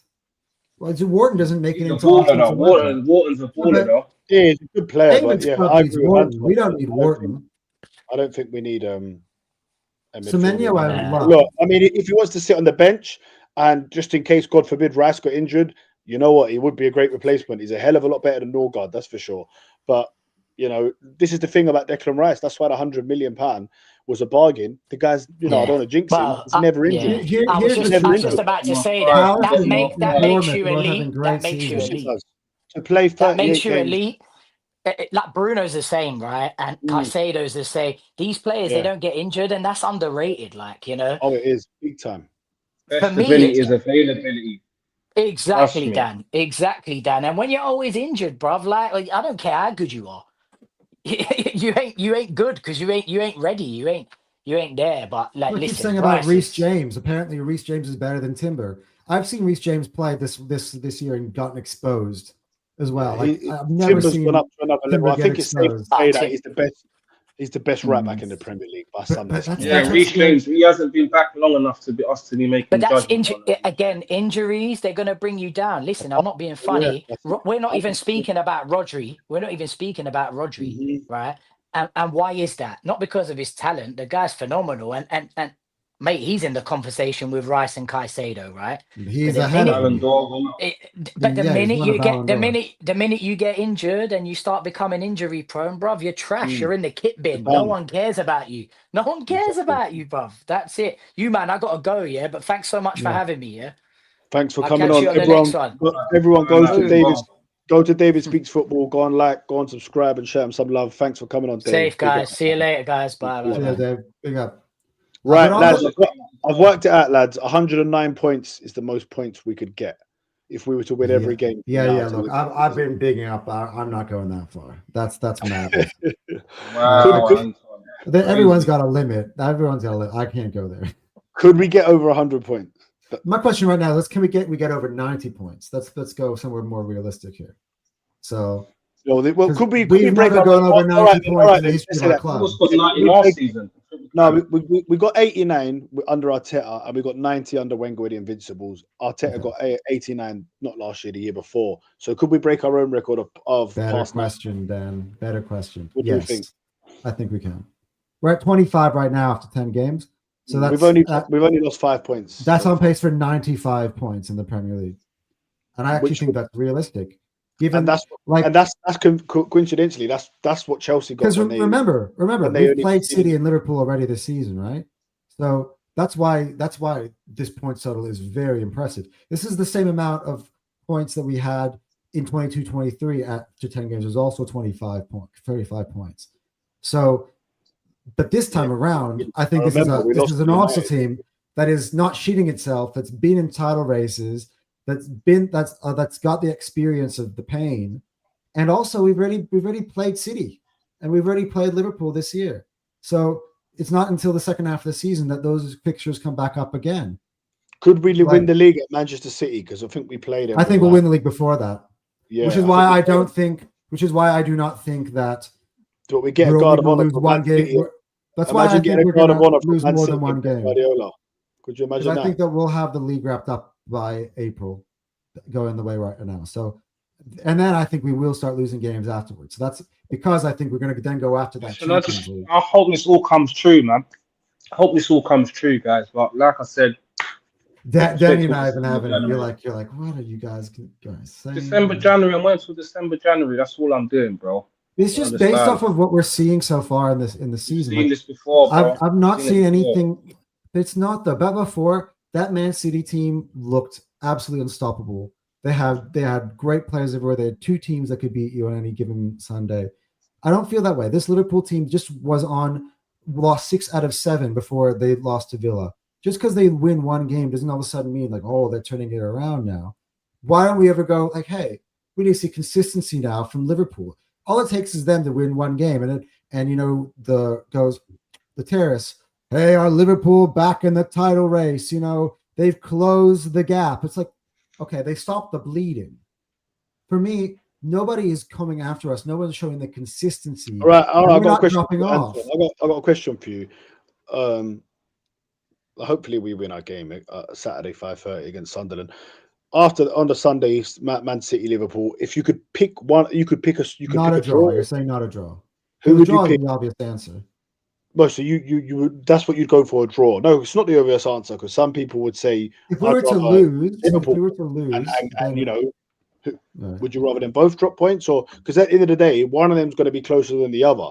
So it's easy to say a draw, but in hindsight, after I mean, I'm tempted. Yeah, I'm tempted. What's the thing to come into context, right? They play going to play each other again at Anfield, right? So that's you'd why rather them lose. You'd rather them. Yeah, I don't know. You know what? It's a good point, because if they draw both, they both only get 2 points. Whereas if they win one and win one, the draw is the obvious answer, because we're going to gain 2 points on both of them. So yeah, then all of a sudden it's 9. Thinking about it, I think you're right. Draw. It's 8 and 9 would be the gap going into international break if we beat Sunderland with a draw. The thing is, I would choose Liverpool because they're further behind us, and I'm more scared of Man City. But they would be ahead of Man City if if they were to win. And they are that would give them massive confidence beating Manchester. So you'd rather City gonna win wake then? back to that. I'd rather draw. Both of them draw. Both of them Yeah, but you just said it. Who would you rather win if it's not a draw? Who would you rather win? Rather win. Probably Liverpool, yeah, man, because Man City going away to Liverpool and getting a big win. Fucking hell, what would that do? And obviously there's a point. They're 6 behind us and Liverpool are 7. So probably, yeah, I'd go, if I had to choose a winner, I'd probably go Liverpool. Although it sounds crazy because we're talking about the Premier League champions getting a big win at home. Here's the thing. The loser of that game is out of the race for me. They'll fall far too behind. And then you also got the other team. As long as we do our job at Sunderland, obviously. Big up Walker 7, man. You've been here for the whole stream, man. Big up. Thanks for all your comments as well, man. He said Liverpool FC to beat City. That would be mad. I'm going to leave you, man, to go at it, man. I've got to go, bro. Early flight and all of that. Hey, Dan, big up. Safe flight, all of that. I'll see you at the studio tomorrow, my bro. Yeah. Love, my bro. Bless. Right, we've got positive Dan and positive Anton now. What's going on, my bro? Oh, I don't know if the world is ready for this. Yeah, innit? I'm not sure. By the way, you see my background now? This is the one, the new one I got for my podcast. Yeah. I got Wenger and I got Henri. No, I love it, man. I've got some in the other place I film. I've got some work being done, and I'm gonna get like a feature wall, and I've got like blackouts that I'm getting for the windows, and then I'm gonna have like a feature wall behind me of like a really good artist has designed me something. It's gonna look good. It's gonna take a few weeks, but few weeks time, things are going to be looking a lot more professional. Things are looking good. You got to figure out the layout here on your YouTube background. Yeah, I know, Dan. You've been giving Dan a lot of help with that, so I really appreciate that, man. I mean, look, to be honest, I could put one together. I mean, I know we're still live, but I could put one together for you in 5 seconds, bro. Like, if you've seen the ones that I put together, it's. Hey, I've seen some wicked. I'm a graphic designer of my regular job. Yeah, so yeah, that Dan was telling me. Wicked, man. Yeah. Really appreciate your support, Anton, as always. Let's read this one out here from David. Here we go. Look. Oh God, now the positivity is going to be on. We were talking about this yesterday. Dan, in the group chat, David was like, somebody goes, can you imagine a show with Anton and positive Dan? Nobody will be able to take that. And David goes, unfortunately, that exists. Yeah. Who said it? No one would be able to take it. I think it was Quest. Yeah, okay. Yeah, big up Quest as well, man. Chelsea fan who does his stuff with us on the terrace as well. Yeah, so 100. I'm gonna come back to it, man. Are we gonna give the people what they're fearing? Absolute toxic positivity. Here we go. Can we break the 100 points? Can we beat City's record of 100 points? Is it possible, or is that record that can be broken? I'm not ruling it out. It's possible. We keep this consistent. Right now, we're 25% of the season right now on 25 points. So do the math. 25 times 4 is 100. But because of the weird, 38 games, not 40. Yeah. 95 at the moment. But that just means that our pace is going to be a little bit better as the season progresses. And the thing is that, again, our team we're having an injury crisis right now, and nobody's even talking about it. Yeah. And imagine all the players that are going to come back to be fit. This team is only going to get better. We're only scoring from set pieces. By the way, actually, I had to think about that. I'm disappointed Dave got off before I got to say this. But I've been playing some FIFA, right? And when you're playing FIFA, the hardest goals there are to score are from corners and free kicks. It's funny you say that because I used to play FIFA, right? Since I become a father, it's just gone straight out the window, right? But I used to play a lot of it, right? Maybe 3 or 4 years ago. And I used to always try and I always tried to be teams that were different. So I played like Atletico Madrid and I'd go ultra defensive just because I was getting bored of the same old stuff. And I would really try and do these sort of tactics and really frustrate people. And it was really a fun way to do it, to play the game. And I just thought the other day, it popped into my head. Imagine being Arsenal now, like with these corners and with our defense and all of that. Because when I was playing Arsenal's team, it was so hard. I was making it hard, but because I loved Arsenal, I was always Arsenal. My friends were Liverpool or City or PSG or whoever, Real Madrid. And it was just harder for me to play against them because obviously the players weren't as good. But I thought, imagine playing Arsenal with this. Imagine playing FIFA now with this Arsenal team. So, I mean, I gotta get myself some EAFC because I don't actually have that one now. I've got last year's one, I I know since they've changed it, I've not played it, but I'm gathering it's all the same sort of thing, right? It's still made. It's literally some of the same stuff. They changed sort of like the gameplay. Like for instance, with free kicks now, you can now direct it with like an arrow, which is cool. And I think But more will change because look, what's happened is that in the game is that everyone. EA has been bought by Saudi, by the way. If you didn't see that. Okay, well, what I'm talking about in the real game, though, what's happened is that Yeah. the real game of football is that Yeah. everyone's trying to find an edge, right? And the set piece coach, they're finding specialists now. So it's rather than just one man, the days of one man just doing everything's gone.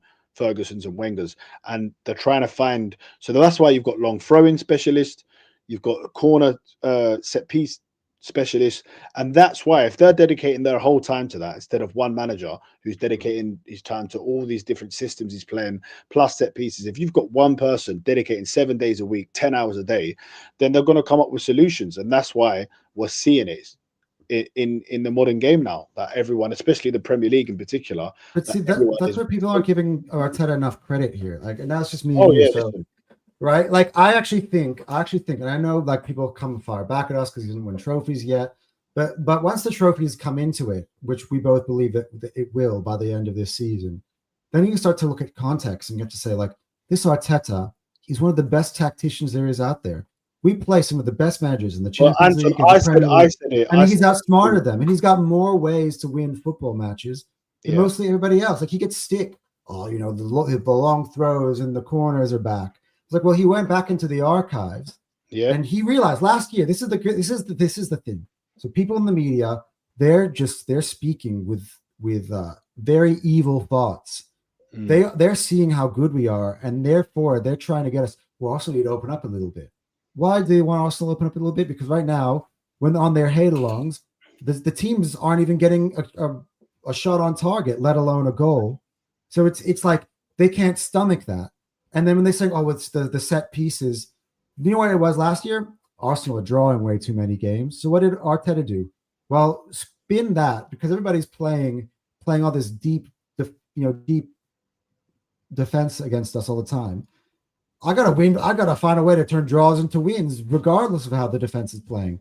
So we're not using the other team's defenses as excuses. This is the difference, right? And I know Hamza, who's been on the terrace and stuff, is also on with Hassan a lot. He used to go anytime any team would go to City and play defensively, he'd go, "Oh, these teams, they're playing terrorist football. How dare they stop us? They're playing this defensive football." Like, they would complain, they would drop points because the teams would come up and play defensively against them. But for us, we're not using those excuses. We're saying, you know what? Fine, play that way. We'll beat you anyway. Like, it's competitive football, man. And so, like, Arteta's has got so many strings to his bow now. He finds so many different ways to win football matches. That can't be a criticism. So you can't, in one side of your mouth, say, Arsenal aren't doing enough to turn draws into wins. Like, even David came here, said about a half an hour ago, like, no, it wasn't David, Ash on the terrace. I was on the terrace for 5 minutes this morning.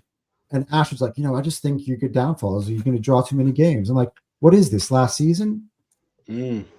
Like, no, we're not drawing games for the very thing you're criticizing us about, that we're not scoring enough from open play. It's because we're not relying on the open play. Because if open play is not working and we're pass, we can't find an alleyway to goal, get it out for a corner. Try to beat him in another way. And what happens if you're dominating a team so much, you're going to get a lot of set pieces. So it would be silly if he's probably worked it out. Hold on, teams are putting 10 behind the ball, which means naturally you're going to get a lot of corners. So you're looking at the stats. Everything is there now. The stats are there. It's a very stats-based game now. Hold on, we're getting 10 corners a game. Let's get good at fucking corners. It makes sense. I mean, yeah, that's it. Like, this team is amazing, Dan. Like, I gotta say, we are breaking records. Again, nobody's made enough of the fact that we literally became the first team in English football history to not concede a goal in a month. Like, this defense is already breaking records. I think it was in 1991. We only lost one game and we only conceded 18 goals that season.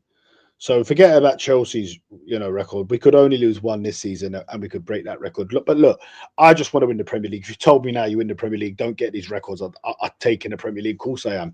But when we're 6 points ahead and it looks like we feel like we're going to win it. And it's not just because we're 6 points ahead. It's me and you. We've watched our team on this journey and we really believe in the team and believe something special is going to happen. So the records would be great, but just get that Premier League in the bag, Arsenal. That's the thing, though. Like you said, a long time coming. We've been knocking on the door. Now we're in best position. So if people are saying that Liverpool are transitioning, City is definitely transitioning. City's winners are gone, and now they're trying to replace them with a new kind of crop of. So now we're going to pretend all of a sudden now that they still have that experience when these are different teams. They're switching it up. We're stable. We're the most stable ones. We're the ones that have been in races. We would have been in it last year had it not been for the 27 injuries. Yeah. We were 2 points away from winning the league 2 years ago. You keep knocking on the door. Eventually, you're going to knock it down. Look, what you just said there, this same team got the most goals scored in Arsenal history, the most wins in the season, and 89 points. Lost the title by 2 points. This is the same team, but with an extra 7 signings or 8 signings, whatever we made this summer, plus Calafiori and Marino from last summer.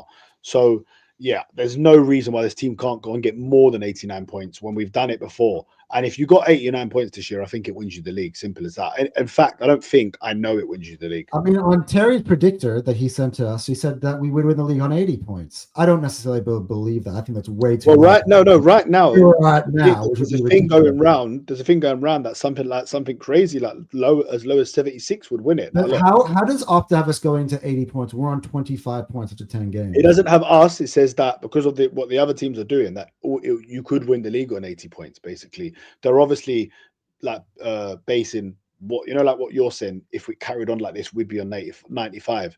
If City carried on like this, I'm guessing they would be on 70, perhaps. But they're on 19, right? 19 divided by 10. That's 1.9 times 38. They'll be on 72.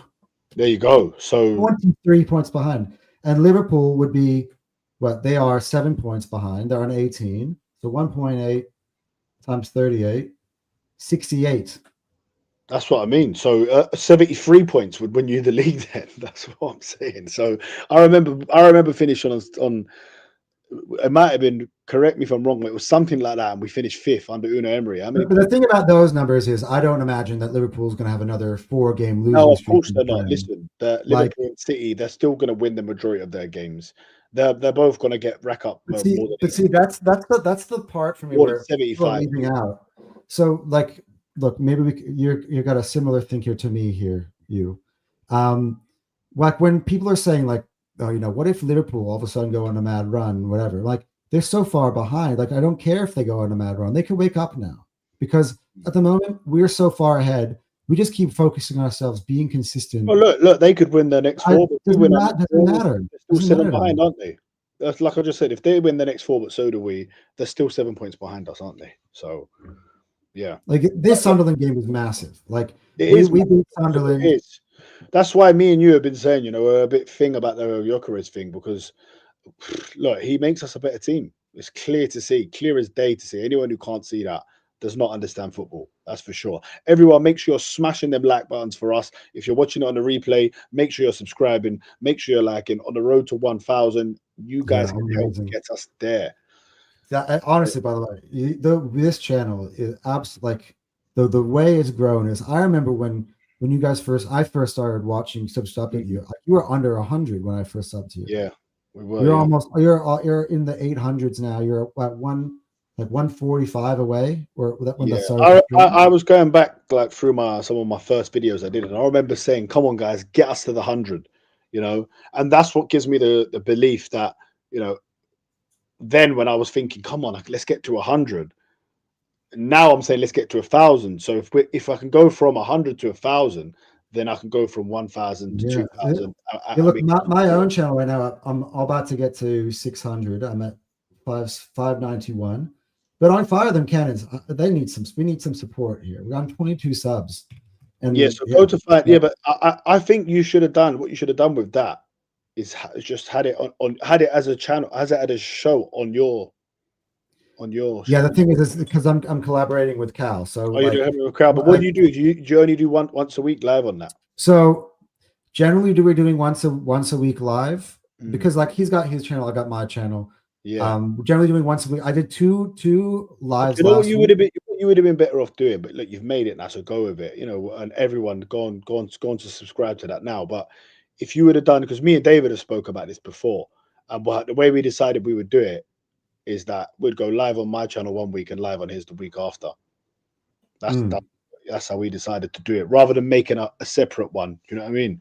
Because it is very hard. You know, people think it's easy. It's not easy. It's very, very hard. But Yeah, what days do you go live on that one on the? So it tends to be, it really depends now because all the midweek games. So we might end up doing more streams. Yeah. But generally, like Cal's in Japan, so I still haven't discussed it with him when he's going to come back. But it's probably either going to be Wednesday or Thursday in general. Sometimes Tuesday when we don't have a midweek game. Yeah. But it's generally Wednesday or Thursday. I'm gonna start doing a Friday live as well. That's what I'm gonna. I've done it here and there, just like randomly, but I'm gonna actually pencil it in and do it every Friday. Yeah. Or I think it makes sense right before the Premier League games. Do you know what I mean? They're all happening on a Saturday. Sometimes it's one on a Friday night. So if it is, then I'll obviously make it after that. That's why today we came on a bit later, because there's obviously a game on, and I've tried to do it before. Hey, it was a game in the title race, important game. Yeah, of course it is. Yeah, Sunderland are in the title race. Game. But look, Dan, let's touch on, because we've not even spoke about tomorrow, Slavia Prague. What sort of 11 would you like to see him put out? I mean, I think this is a real chance. I know you want to keep winning momentum going, but I think it's a chance to rest. So obviously, what do you think he's going to go with Merino up top? Kind of took a look at the injury report. Well, so this is what's challenging. This is why me and Dan, I'm differing from a little bit, because you can put Merino up top, but people are forgetting Zubamendi is suspended for tomorrow's game. So who do you pair Rice with? It's going to have to be Norgard now at this point now, because if you start Merino up top, you only have one other option to play alongside Rice. It's going to have to be Norgard, right? Because otherwise, if Gyokers was fit, I would have gone Merino and Rice in midfield. So the back four, I wanna start. You're going to start one of Gabriel and Saliba. I'd say it's hard, isn't it? Saliba's just come back from an injury, but Gabriel needs a break. But to be honest, would you mind if he started Mosquera and Hincapié? I think that's a bit too much. First, actually, I was going to get to it. I think Hincapié needs to play more minutes at left back. He came on at left back. He's come on at left back in the Premier League both times. He played. By the way, in that Brighton game, he was probably our best defender in that Brighton game. You could see the type of stuff I was talking about just in glimpse in that Brighton game. He did have an odd little scary moment. Him and Mosquera, I thought they both did play very well, but they both did have shaky moments. There was that moment there where Norgard gave the ball away, and Capia came all the way across the pitch to deny what was going to look like it was going to be an easy open goal for them. So, like, he is such a hard worker. His recovery pace is insane. So, like, that's what people don't get about him. I would want to play. So this is the thing. I would probably want to play in Capier. Give me your lineup. Give me your lineup. What you would. All right. What you would. Well, David Raya. I'd probably go Ben White for this game, given that it's Prague away, and I just can't keep stomaching injuries to some of our forward lines. So I probably would want to rest Timber. Ben White, Saliba,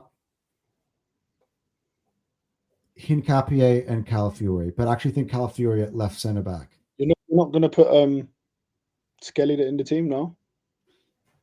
Oh, you know what? I got a new idea. I'm going to put in Declan Rice, Lewis Skelly, because I think Lewis Skelly naturally goes in midfield. Because for me, Norgard's good, but Norgard for me is like a closer. Like, in baseball, you bring in your closer to end the game. For me, that's what Norgard's been for Arsenal. I don't know if I'm starting Norgard in the Champions League. I think Lewis Skelly, because I think we got to have some dynamism there in midfield. I think you play Rice more as your 6 and put Lewis Skelly in the 8. And then I would go, you're going to have to play Eze. I would have to play Trossard. I would have to play Saka and Marino up top. That's Okay. kind of what I'm thinking. Yeah. What about you? I would go with just because Saliba's just come back, I'd go with Gabriel Gabriel. Mosquera. I would have Skelly at left back. I'd go Ben White at right back. David Raya in goal. In the middle, I would go with Norgard, Rice, and Marino. Wait, so Marino's in the midfield. Yeah, Who's up I would top? play Trossard up top. Okay. And you know what? I'd put Max Dowman on the right.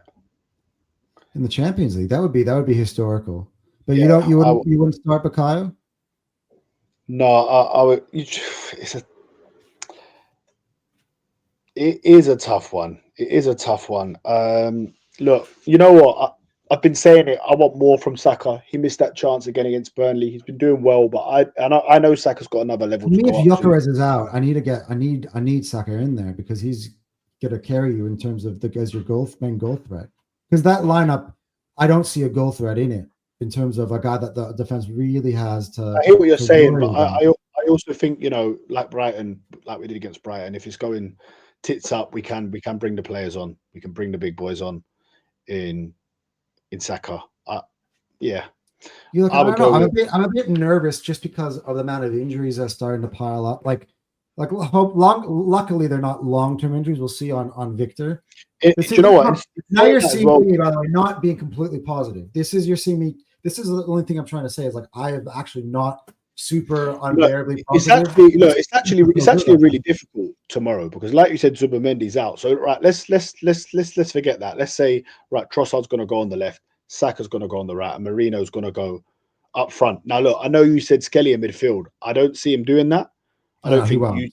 He won't do it. So let's go with what we think might happen rather than what we want. So it looks like it's Trossard's going to have to play again because there's who else can play left wing. Front to back works better than back to front because I think you can think about the defense as we exactly. So yeah, like who plays? Well, it has to be Trossard. He's got no other option. Martinelli's out. You need Eze in the 10 unless you want to start Ethan. I mean, Ethan, went away from home last year. Was it the team that the one that is owned by the Sheikh, the Spanish team, last year. Genoa. Was it Genoa? No, not Genoa. That's Girona. Yeah. He went out starting that Girona game. He looked amazing. You can maybe play Eze out on the left and Ethan in the 10. Potentially, and then go Saka.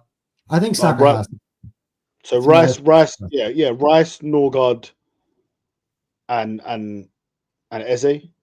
Or no, Rice, Norgard, and Wanyeri. Eze on the left, and Trossard up top. Trossard on the right. Or no, Marino's not missing out on the 11 completely. So Marino's going to go in up top. I think Marino goes top. Yeah. Just because of the role he plays in terms of being able to hold the ball up, and he's running inside the box. He knows how to find the right space. Cool though, isn't it? With Zubamendi out, and when you're trying to rest some players as well, it's going to be a decision for. At the moment, our depth is great, but at the moment, we're now starting to hit that red line where we're starting to look a little bit similar to the option we had last year. Starts 29-30. Ideally, you'd want to give him a breather for the Sunderland game, really, wouldn't you? I just think this Sunderland game. So, I mean, we've won all of our Champions League games. If we lose this game, it's not gonna. I don't see it affecting our game on Sunday. That's what makes this a difficult task. It's a difficult one because Sunderland, if we lose, if we, it's so big because especially where they're playing each other. I just want this Slavia Prague game out of the way with no injuries. I'd take a 0-0 now, probably, to be honest. Like, I know it's crazy to say that, but just with no injuries, I'd rather a 0-0 with no injuries than a 2-3-0 win. The thing is, I don't know enough about Slavia Prague. I've never watched the Czech league. If anybody's saying that they do, they're lying.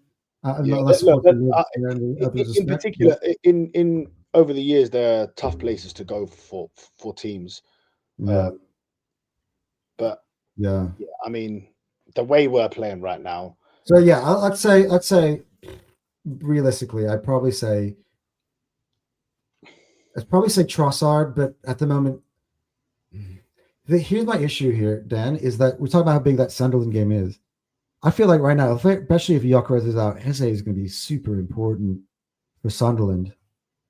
I might almost go Trossard, Marino, Saka, Ethan in the 10, because I gotta protect some Ethan of these with players. Norgard and Rice, yeah, and we're gonna. Yeah, I gotta protect some of these players. I don't know if you agree on that. That's what I'm saying. That's why I was thinking about Saka. It's gonna be hard. Let us know in the comments, guys. Who would your front three be against Slavia Prague tomorrow? Bearing in mind we've got we actually need this international break bad, bro. Yeah, the international. I think after that thing flips around, we got all these guys coming back. But at the moment, it's bare pickings. And what a game to come back to against Tottenham. That is going to be. And you touched on it. Obviously, in the preseason friendly when we lost 1-0 to them, you know, Thomas Frank, they're going to come and defend. It's not going to be like playing against Unstopable where they're just, you know, they're opening up space for us. And look, we actually They're great from set pieces, by the way. They're great from set pieces. And they're good from set pieces now, and they were terrible under Postecoglou. But look, Postecoglou did come and get a 2-2 draw at Arsenal. Was it last season or the season before? It was the season before, because last year we beat them 2-1. The year before that, they come and got a 2-2 draw at the Emirates. So, yeah, look, we beat them 90% of the time, but every now and then they get a draw. Yeah. I think that's like almost an entire different world when we get to that game. I feel like these two games, like if we end up extending that to 11 games in a row with victory, wow, we are looking good because after Man City, me and Dan did our predictions, and he said we'd get something like stupid 10 points. I said 7 wins in a row, starting from the Newcastle game. We're now on to 4, or maybe it's 5 with Burnley, and Sunderland would be 6, and Tottenham would be 7. That's where I ended it. Yeah, that's why I'm interested on the Sunderland. Bayern Munich you watched today's game, yeah? You watched today's game, the Sunderland game, right? Everton was getting, and that thing was back and forth like ping pong today. Yeah. Like everyone chance. That makes me positive about our chances to go to play them, because our defense is so sturdy that we're obviously gonna, if we can get a goal early there, they're gonna open up, because I think that they're a different sort of team to everybody else, and they're in the title race. Yeah, look, who's in the title race? I mean, they're having they're how many points off us now? Sunderland's in the title race. They're 7 points off us. It's the same as they are not. They I can tell you now, they are not in the title race. That is for sure. But listen, I keep saying that as a dig at Liverpool. I should have known, because I've been saying, I've been going on loads of shows and people have been getting cooked left, right, and centre. And what I've been saying to Man City fans is that Bournemouth are our biggest challengers, and I was saying, they're fighting Bournemouth out for second place over the weekend. So I didn't mind. By the way, City winning opened up the gap in the Premier League for us this week. We were at 4 points up last week, not 6. It did, yeah. Everyone, please smash them like buttons for us. I've just seen a couple of more people come in. Like, subscribe. Yeah, I gotta head out to brunch soon. The missus Make sure you subscribe to the channel, guys. Even if you're watching it on the replay. You got to go for brunch. I've got to get to bed. Thank you everyone for watching. Anton, one more time, the name of your 2 channels, my man. So we got Hot Sport. We got some really good content that I've been pumping out recently. So I've got Anton's Tears. I've got every week the Under Pressure. I've been going mad with that type of stuff. It's become a little bit comedic. Some of the stuff I've been able to pick out for that, especially with Liverpool. When Liverpool were sucking, it was really fun. And yeah, so I by the way, I did a segment I don't big up enough, which is called Upset Alert, which basically I'm doing my picks for the week. This week was a madness. I was, except for that City game, I was literally spot on with everything. I said United would drop points to Forest as an example, as a draw. I called this one tonight as a draw. So I got that one. I did right versus wrong. That video has been blowing up recently in terms of the numbers. So yeah, Hotspot. I'm trying to do stuff outside the box there, which is, creative, just doing segments with lots of graphics. So yeah, that stuff. And then of course, man, I can't say this enough. Like, I think that Fire Them Cannons, I'm going to have Dan, have you on soon. on Oh, Fire Them yeah, Cannons. 100%. I've had some really good guests recently. I've had Seb on there. My brother, for everybody's curious about my Yeah. brother, he was on there last week. I'm looking forward to it, man. You let me know, man. And Yeah, but yeah, we're on 22 subs right now for Fire Them Cannons. So Don't worry, we'll get you up, man. Let's get him up to 100 subs, guys. That's what we need to do. So at least now that 100 subs would be a dream for that platform. get over there and subscribe, people. Anton, thanks a lot for your time. Thanks for coming and giving us your great analysis as you always do. Thank everyone who's watching. Arsenal are doing something special. Keep the Just hope Victor's okay, boys. Keep the positivity. Let's hope Victor's okay. Thank you all for watching. Guys, listen, like I said, we're on the road to 1,000 subscribers. It's going to mean the world to us. Even if we only get 1 or 2 subscribers from this stream, I'm going to be a happy man because 1 subscriber is a win. Thank you so much for all your comments. Thank you for everyone who stayed throughout the whole stream. It means the world to us. All us Gooners got to stick together, ride the wave, and hopefully we end up with silverware in May. Anton, big up. Thanks for coming on, mate. And Anytime, man. I'll see you all. Don't forget, guys, the live tomorrow with our special guest, 9 o'clock in the studio. Get your notifications on. See you tomorrow. Peace out.